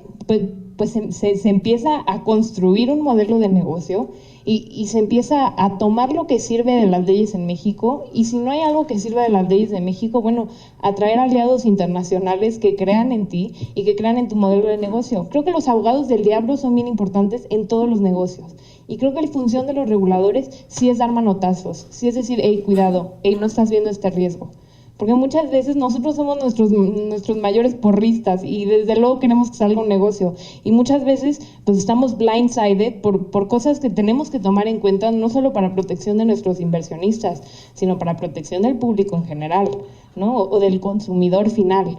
Entonces, por ese lado yo te diría, creo que hay suficientes herramientas para que cuando un proyecto es viable, el dinero no sea un tema, ¿no? Nomás deja apoyar algo porque ella como abogado, yo como economista.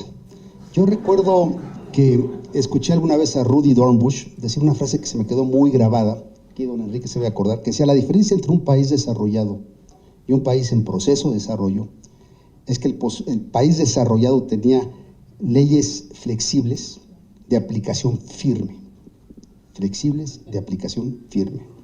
y un país en proceso de desarrollo, por no decir bananero, tenía justamente leyes firmes de aplicación flexible.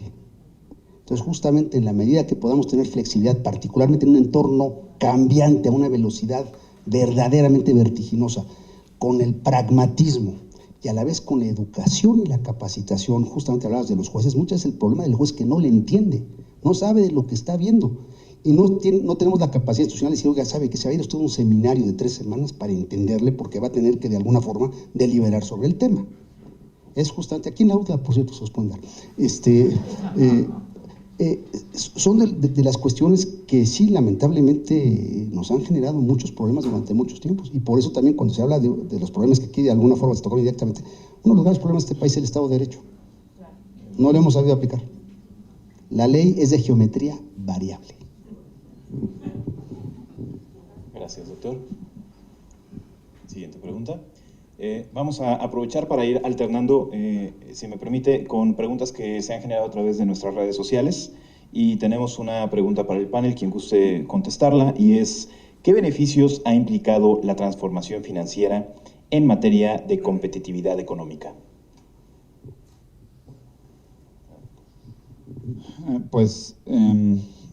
O sea, en términos de competencia económica, realmente más bien falta mucho, ¿no? O sea, digamos, esta transformación y, por ejemplo, los bancos grandes que han venido trabajando ya en tecnologías, indudablemente hay un incremento en la penetración, o sea, tienen más clientes, tienen procesos más eficientes, menores costos, pero la verdad es que en temas de competencia económica creo que le falta muchísimo. Eran un poco las primeras láminas que yo mostraba, ¿no? El país ha estado creciendo ya en las últimas 2 décadas a 2% en promedio. Entonces, si yo te graficara, por ejemplo, el número de intermediarios financieros de esa época para acá, pues han sido miles más, principalmente con las OFOMES. Y en cambio, esa línea se ha visto exactamente igual, está plana el término del crecimiento económico. Entonces yo creo que pues justamente tiene tanto la autoridad como los intermediarios bancarios y no bancarios, y también el lado del usuario de los servicios financieros, que aprovecharla, porque tiene realmente que ser la oportunidad para que se detone, pero creo que sí todavía la tarea está pendiente. Muchas gracias. Perfecto. Siguiente pregunta, por favor. Gracias, soy Martín Olavarrieta. Los felicito por la exposición.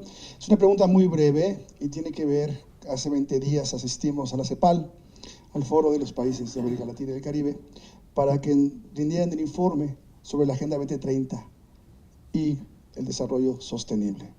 Ese es un tema que creo que debemos empezar a manejarlo de manera integral, porque dentro de ciertos objetivos que ustedes ya lo plantearon desde su óptica, debemos buscar la vinculación. Entonces, aprovechando que está el doctor Iglesias, que conoce bien el tema regional, por supuesto Alejandro de Altagracia, que lo va a hacer sobre eso, temas de agricultura, temas de tus temas, tenemos que empezar a hacer ese esfuerzo de integrarnos y vincularnos. Y la palabra transformar el mundo es la Agenda 2030, así se llama, pero también la cuarta transformación. Y ahí está el Plan Nacional de Desarrollo, y en el 5º capítulo está la Agenda 2030. Entonces, si estamos en el foro de la transformación de los servicios financieros, un breve comentario nada más. Yo creo que el tema, esta construcción de los objetivos del milenio ha sido realmente un gran acto civilizatorio, es decir, que el mundo entero se compromete en ese conjunto de objetivos para llevar adelante el desarrollo económico con contenido social y proyección política. Desgraciadamente eso ha afectado a ciertos bolsones en la región todavía, estamos hablando, nos faltan unos cuantos años. Yo creo que sería muy importante tomar conciencia de lo que usted dice, de la integralidad de todo esto. Esos objetivos no son aislados, están todos vinculados unos con los otros y por tanto hay que actuar en todos ellos.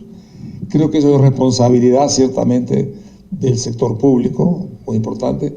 También lo es del sector privado, especialmente en problemas como el cambio climático, muy importante. Y en cierta manera también el mundo. Mi preocupación es un poco mirando a la distancia.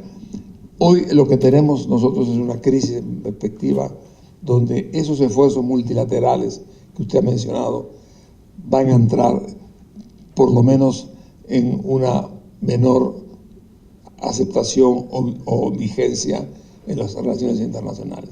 Eso sería muy lamentable. Hoy lo que está en juego es eso. Si algunas actividades como la que supone los objetivos del milenio comprometen políticamente porque surgen de un esfuerzo colectivo o simplemente hay países que lo aceptan, otros que no lo aceptan, eso sería una forma de debilitar lo que ha sido la historia de los últimos 70 años en el mundo.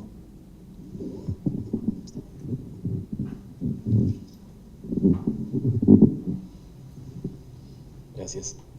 De este lado, por favor. Gastón Melo, don Enrique, que es bastante sabio, como todos sabemos, pone el dedo sobre la llaga y dice de manera elegante primero que el sistema financiero internacional salvó de la crisis del 2008. Pero como también sabe poner el dedo en la llaga, dice que ¿dónde está la educación en todo esto? David, que es muy elegante, también señala con cifras y datos una serie de retos nacionales. Pero yo me pregunto, Altagracia, Alejandro, ¿de qué manera las empresas por una parte y los bancos por la otra están en la línea de cumplir con estos retos mayores de bancarización, de créditos a las pequeñas, a las microempresas, que reactivaría el sector económico? Es una vergüenza que el 98% del crédito esté en las grandes empresas y el 2% solo en las micro y pequeñas. Gracias.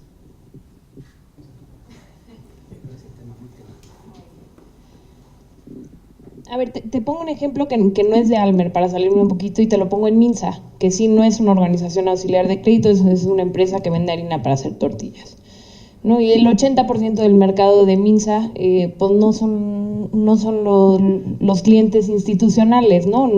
No es Bimbo, no es Tostadas Charras, no son clientes grandes con los que desde luego se trabaja más cómodamente, ¿no? Se tiene un protocolo y se sigue y listo, ¿no? Una vez al año se negocia precio y entregas. El 80% son IMTs, y esos son industriales de la masa y tortilla. Son tortilleros, ¿no? Y según el INEGI hay pues alrededor 70,000 tortillerías en el país. Y eso en el 2000 eran 32,000, ¿no? Entonces se ha pulverizado el mercado de manera exponencial. Desde luego los costos transaccionales suben, ¿no? Has tenido que implementar sistemas de distribución mucho más complejos, como son BPAs, vendedores producto a bordo, que tienen ciertas rutas, ¿no? Se han crecido de forma exponencial. Y además el cliente, y no porque sean millennials, pero piden más. Y piden más porque tienen más opciones, ¿no? Entonces ahora no solo quieren que les lleves harina que tenga alto rendimiento y que tenga buen precio. Ahora lo que quieren es un valor agregado, ¿no? ¿Y qué es ese valor agregado? Bueno, que le pongas una máquina de tortilla, que le enseñes, que le pongas una moto para que pueda distribuir, ¿no? Que le enseñes a utilizar o a bajar sus rendimientos en absorción de aceite, o que le enseñes a no consumir tanta agua si es que son regulares, ¿no? Porque de 1,092 litros por tonelada de maíz procesada la pueden bajar a 1,000, ¿no? Y que enseñes a ahorrar luz. Entonces yo te diría, ¿cómo es que entras? Pues tienes que entrar desde luego con dinero. Y ahí es donde cobra relevancia un poco lo que decía Alejandro del tema de la consolidación o las economías de escala, ¿no? ¿Por qué los nuevos competidores en el mercado de la harina de maíz no han podido competir? Esa es la realidad, salvo que sea con precio o a costa de rentabilidad. Porque no tienen nada más que ofrecerle a la gente, ¿no? Porque la gente también quiere que le ayudes con su fiesta de 15 años. No, es serio. ¿no? Entonces no sabes si ponerlo como un costo de comercialización o ponerlo como crédito, ¿no? Dices, bueno, crédito y aseguro volumen durante 24 meses, o ya de plano digo que este fue un descuento, ¿no? Y les pagas a la gente fiestas de 15 años y viajes a Cancún, y son gente que también no podemos menospreciar y no podemos decir que no haya evolucionado, ¿no? Hasta hace poco me decían, el tortillero no tiene celular, ¿no? Cuando decíamos, bueno, hay que poner una app para por ahí vender harina de tortilla. Y yo veía el tortillero, que desde luego fue una de las primeras fuentes de autoempleo en el país, ¿no? Y no solo tienen un celular, desde luego tienen múltiples y quizá mejores que los de nosotros, ¿no? Pero además tienen una mejor calidad de vida, porque ellos sí trabajan de 7 de la mañana a 11 de la mañana, ¿no? Y a las 11 de la mañana ya tienen dinero para dedicarse al ocio productivo, ¿no? Ellos pueden ir a gastar a un restaurante y pueden ir a gastar a un museo y pueden ir a gastar al cine, y son cosas que los que tienen un trabajo formal en México no tienen acceso, ¿no? Después de 8 o 10 horas de trabajo diario, no tienen acceso a eso. Entonces, ¿qué hace una empresa que no es financiera ni siquiera para crecer, para mantenerse? Es dar crédito, ¿no? Y no es solo dar crédito, es fomentarle a la gente, son incentivos de lealtad, ¿no? Y dicen que en el dinero no hay lealtad, pero la verdad es que sí la hay, ¿no? Y sí la hay si lo acompañas de servicios, si lo acompañas de calidad, y de know-how, de conocer al cliente en específico, de saber que ni siquiera se puede regionalizar, no es que el cliente de Monterrey quiera algo distinto al cliente de Guadalajara, es que Juan quiere algo distinto a Pedro, ¿no? Y Pedro quiere algo distinto a María. Y para todos hay que tener modo, para todos hay que tener trato, y hay que tener modales, hay que decirle no señor, sí señor, y hasta donde se pueda. Hay que hacerlos entender también los límites de su negocio, ¿no? Porque muchas veces yo solita mato al tortillero, ¿no? Quiero abrir otra tortillería, apóyame con 200,000 pesos. Señor, es que la tortilla ya no se consume 800, una tortillería ya no vende 800 kilos al día, ya vende 460. Si yo le hago otra, va a quebrar las dos, ¿no? Y lo que era un gran negocio, era rentable y mantenía a su familia, ya no va a ser, ¿no? O quiero institucionalizar mi tortillería. Es que, señor, si su hija no es la que cobra en la caja y mete usted a un empleado de 8,000 pesos, su rentabilidad se va a reducir a 5%, ¿no? Entonces, creo que es un acompañamiento, creo que es conocimiento, y creo que desde luego se les debe de las empresas que tenemos capital, tenemos también responsabilidad de distribuirlo y generar riqueza para todos, para nuestros inversionistas, desde luego, pero también para los clientes. Gracias. Complemento ya con una extensa respuesta, pero 2 o 3 temas que me vienen a la mente. Primero, yo recuerdo cuando estaba en la Secretaría de Hacienda ya hace un número de años, un discurso que dio don Enrique en 1994, creo que fue en Puerto Vallarta, el último año de Salinas. No, era usted de muy joven. Sí, era usted muy joven, obviamente. Ahora ya usted regresa más maduro, pero todavía con esa enorme juventud. Y en ese entonces, como año de referencia, 1994, la penetración del sector financiero como proporción del Producto Interno Bruto era arriba del 40%. Era más o menos 41, 42%. Eso sí, vimos 8 años de un apalancamiento bestial, visto mucho por cazabolseros cortoplacistas, digo, no tengo otra forma de descifrarlos. Hoy en día el país está por debajo de ese nivel. O sea, el país en ese periodo no pudo incrementar su penetración financiera. A lo que voy un poco con la pregunta de Gastón y ya los comentarios recién vertidos. La realidad es de que en muchos temas no nos hemos resuelto, y aquí hablo de la cuarta transformación o de otras transformaciones, porque nuestra visión ha sido sexenal. No podemos reinventar un país cada 6 años. Si queremos tener un esquema de planeación, una visión de lo que queremos hacer, yo alguna vez tuve una discusión con el presidente Calderón y decía, usted tiene el defecto de decir que usted hizo 100 kilómetros más que su predecesor, pero usted no tiene la visión de decir cuántos kilómetros nos falta para lograr el desarrollo del país. Entonces, en lugar de ver para atrás con el retrovisor, ¿qué tenemos que hacer para ver cuál es el objetivo y cómo lo vamos a lograr? Esa es la verdadera transformación de este país. La estamos dejando de lado. Bueno, esta plática está generando ya varios comentarios a través de la gente que sigue nuestra transmisión en vivo en Facebook Live. Y Hugo López menciona, los bancos jamás van a arriesgar su dinero y tienen todo el mercado acaparado por los mismos.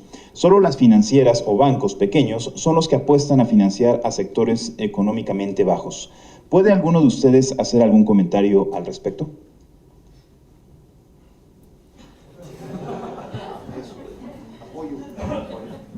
Bueno, nosotros que le trabajamos a varias instituciones financieras, tanto grandes como medianas y pequeñas, yo sí estoy viendo que muchas de estas instituciones se están otorgando crédito a la mediana y pequeña empresa. De hecho, tienen programas muy fuertes en los cuales hemos participado para sistematizar todo este tipo de esquemas que se tienen para la pequeña y mediana empresa. Entonces, no estoy tan de acuerdo con lo que dice. O sea, yo sí estoy viendo que hay un cambio y que sí le están poniendo un foco específico también a esa parte. Okay, gracias. ¿Alguien más quiere complementar?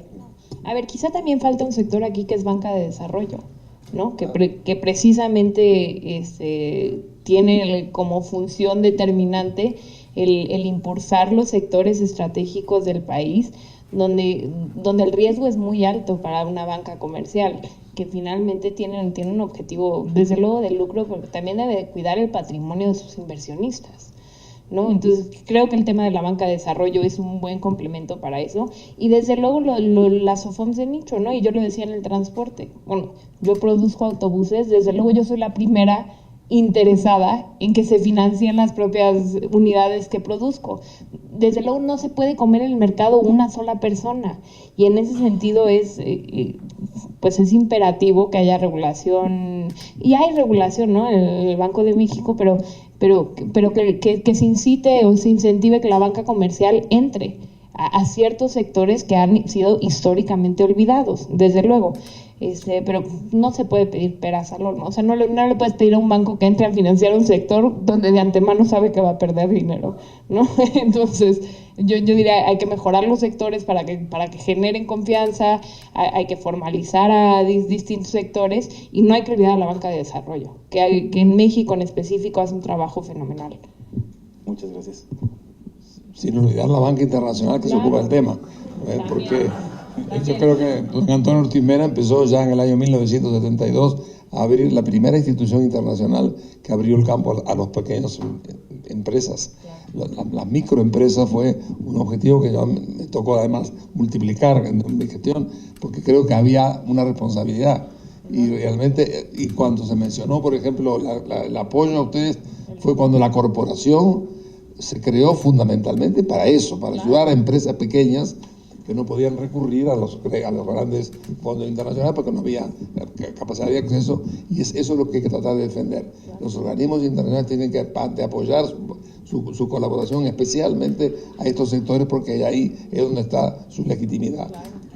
Doctor Iglesias, aprovechando que tiene usted el micrófono, tenemos otra pregunta de nuestras redes sociales para usted. Concretamente está dirigida a usted, al doctor Iglesias. ¿Cuál fue el principal reto que enfrentó el sistema financiero en los 70s y 80s, y si existen riesgos de que las actuales economías regresen a esas épocas?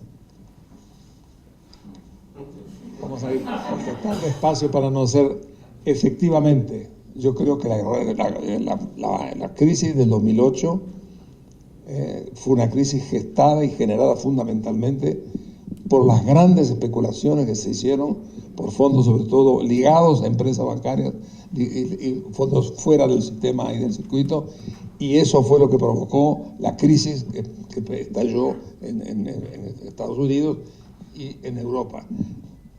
Dicho sea de paso, no en América Latina, dicho sea de paso. Dice que América Latina había tenido, la banca latinoamericana estuvo mucho más ortodoxa en relación a este tema que lo que hubieron otras partes. Yo me parece que es importante decirlo, porque habla también de las regulaciones que existían y demás. Estoy muy feliz con eso. La segunda pregunta, la segunda parte de la pregunta es más complicada y hay que ser muy prudente. Todas las opciones están abiertas siempre, en materia internacional como en materia nacional. Yo creo que la posibilidad de que se esté habiendo actividades de banca en la sombra que pueden tener algún tipo de impacto como en los años 2008 existe. Y existen en este momento actividades, no exactamente en América Latina, sino en los grandes mercados internacionales que hacen levantar las cejas con respecto a los riesgos que se están tomando. Si eso va a llevar o no a una cosa, yo espero que no. Yo espero que haya suficiente capacidad de gestionar, y de ahí que yo creo que las acciones que se están tomando, por ejemplo, en la OECD, en la banca, en Basilea, de mirar un poco esos aspectos, yo creo que es muy importante. Hoy hay más conciencia que no se puede dar rienda suelta a la especulación sin tener sanción, para que no nos arrastren a todos, como pasó en el 2008. Muchas gracias. Doctor Valenzuela, si puede usted tomar el micrófono, tenemos una pregunta también directa para usted. Y es, ¿cuál es el mayor reto que enfrenta Banco Azteca en materia de transformación financiera? Bueno, pues el mayor reto que tenemos es justamente hoy en día cómo logramos llegar a todos los rincones del país con la digitalización, cómo vamos logrando hacer que el mexicano de escasos recursos entienda lo que es el sector financiero, lo que son sus capacidades, lo que son sus limitaciones, justamente hasta dónde me debo apalancar, a qué tengo yo derecho en un momento dado. Y hoy en día tenemos cerca de 30 millones de individuos en México que no tienen acceso a la banca. Entonces el gran reto es cómo llegar a ellos, cómo llegar de una forma que les genere confianza, cómo ir atacando también el problema que no le hemos mencionado de la economía informal en este país. O sea, digo, 6 de cada 10 empleados o gente que está empleada está en la economía informal. Esos son el tipo de retos que vamos teniendo, y obviamente incitar a que esta gente se pueda desarrollar. O sea, es fundamental. La banca se tiene que ver no como una visión transaccional, la visión es relacional. ¿Cómo me relaciono con un individuo, con una corporación en el mediano y largo plazo para justamente crecer juntos? Parte de lo que comentaba don Enrique del 2008 fue esa miopía de muchos banqueros que buscaron apalancar las cosas bestialmente, y pues las consecuencias luego las vivimos todos, ¿no? Ese aprendizaje, yo creo que, o sea, de poder llegar a todos los rincones del país, hoy en día hay un gran esfuerzo del gobierno del presidente López Obrador de buscar hacer eso. Somos parte integral de ese esfuerzo, pero digamos, no nos alcanza. O sea, aquí estamos el esfuerzo de toda la banca comercial, la banca de desarrollo, todos los intermediarios financieros, porque en un país que tiene cerca de 2.500 municipios, nosotros que somos el banco que más presencia municipal tenemos, estamos presentes en 780 municipios, lo cual dice que prácticamente 1.300, 1.400 municipios no tienen acceso a un solo banco. Ese es el tipo de desafío que tenemos en este país, ¿no? Y ya nada más para ahondar en la pregunta que le hicieron aquí al doctor Iglesias, a mí lo que sí me preocupa hoy en día en términos de la parte financiera, que sí se parece a los años 70 y a los años 80, lo que pasa es que hoy en día es otra dimensión. En los años 70 y los años 80, los niños mal portados se llamaban Argentina, Brasil, México. Hoy en día los niños mal portados se llaman Italia, se llaman Francia, se llama España, se llama Japón, se llama China. El nivel de endeudamiento público que tienen estas economías es escandaloso. La capacidad de estos países para poder enfrentar esos adeudos, el doctor Iglesias no va a mentir, para Argentina o para México, para Brasil, pues era muy sencillo. O entrábamos a un programa con el Fondo Monetario Internacional o con el Banco Mundial, o no había financiamiento y se acababa la discusión. Aquí han venido pateando el balón. Esa pateada del balón es de los principales desafíos que se tiene hoy en día en el sector financiero mundial. Muchas gracias. Bueno, nos siguen llegando comentarios, pero tenemos solamente espacio para una pregunta más, así es que podríamos cederla aquí en el público si es que alguien quiere levantar la mano. Por favor.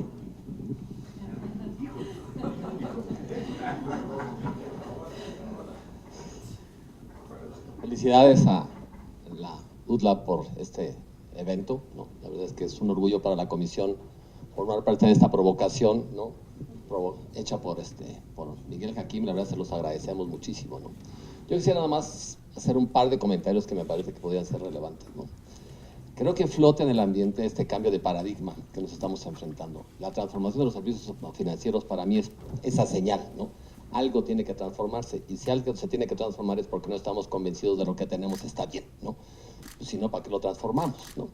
En la comisión hemos estado trabajando bajo el principio precisamente de eso, de que la arquitectura del sistema financiero que hoy tenemos no responde a las necesidades del país, ya sea por los problemas que presentó hace un momento David, ¿no? Por las inquietudes que ustedes como usuarios lo presentaron, o como las oportunidades que venían de aquí atrás, ¿no? De la tecnología, ¿no? El hecho es que lo que hay no parece estar adecuado, sino pues para que entramos a la transformación. La arquitectura que tenemos hoy responde precisamente a estas circunstancias del pasado, desde los 70, los 80 y el 2008, ¿no? Que nos hizo acomodarnos de cierta forma. Sin duda, ¿sí? El regulador pues tenía una condición peculiar, ¿no? Y es que pues mientras más poquitos, pues menos problema y dormían más a gusto, ¿no?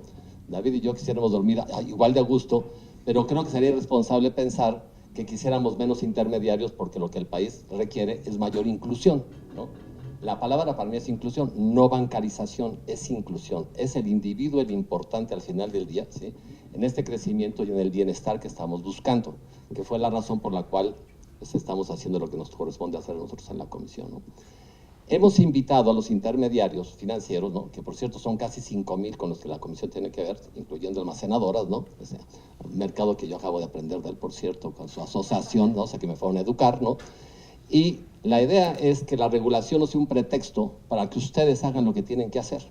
Porque con frecuencia nos vienen a eso, oye, ¿sabes qué? Yo no hago todo esto por los jueces, por la regulación, por los abogados, con frecuencia se mencionan, sí, a los abogados sí se mencionan con frecuencia, ¿no? Pero la idea es que entremos en un trabajo conjunto para enfrentar esto, ¿no? ¿Qué cosas están flotando? Está flotando la velocidad de los cambios que se están dando, ¿no? Hace un momento hablaban por aquí atrás acerca del fintech, ¿no? Carlos, con quien he tenido algunas pláticas, ¿no? Van muy rápido. Y un problema que tenemos es si la regulación va a alcanzar esa rapidez. Y tenemos la tentación de decir, ¿saben qué? Párense en lo que los alcanzamos. No lo van a hacer, ¿no? La pregunta que creo que nos tenemos que hacer es si tienen en mente la velocidad, los servicios, o al individuo y su bienestar, que hace un momento mencionaba aquí, ¿no? Creo que ese es el reto que tenemos como comisión.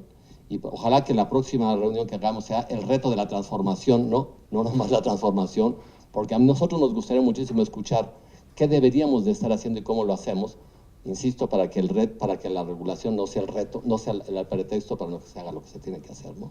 Con nosotros cuenten con el siguiente evento, ¿no? Y aquí estaremos y pues muchas gracias por las referencias personales, ¿no? Muchas gracias.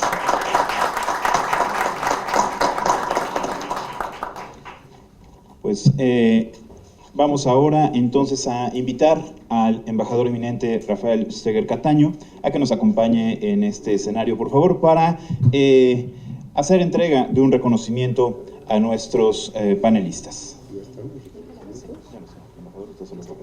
Para el ingeniero David López.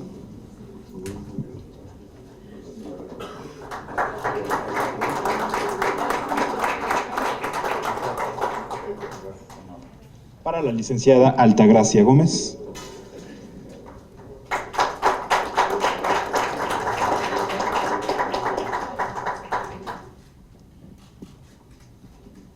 Para el doctor Alejandro Valenzuela.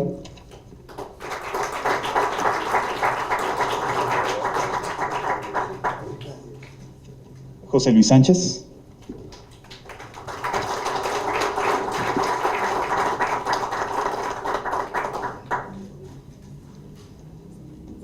Y para el doctor Enrique Iglesias.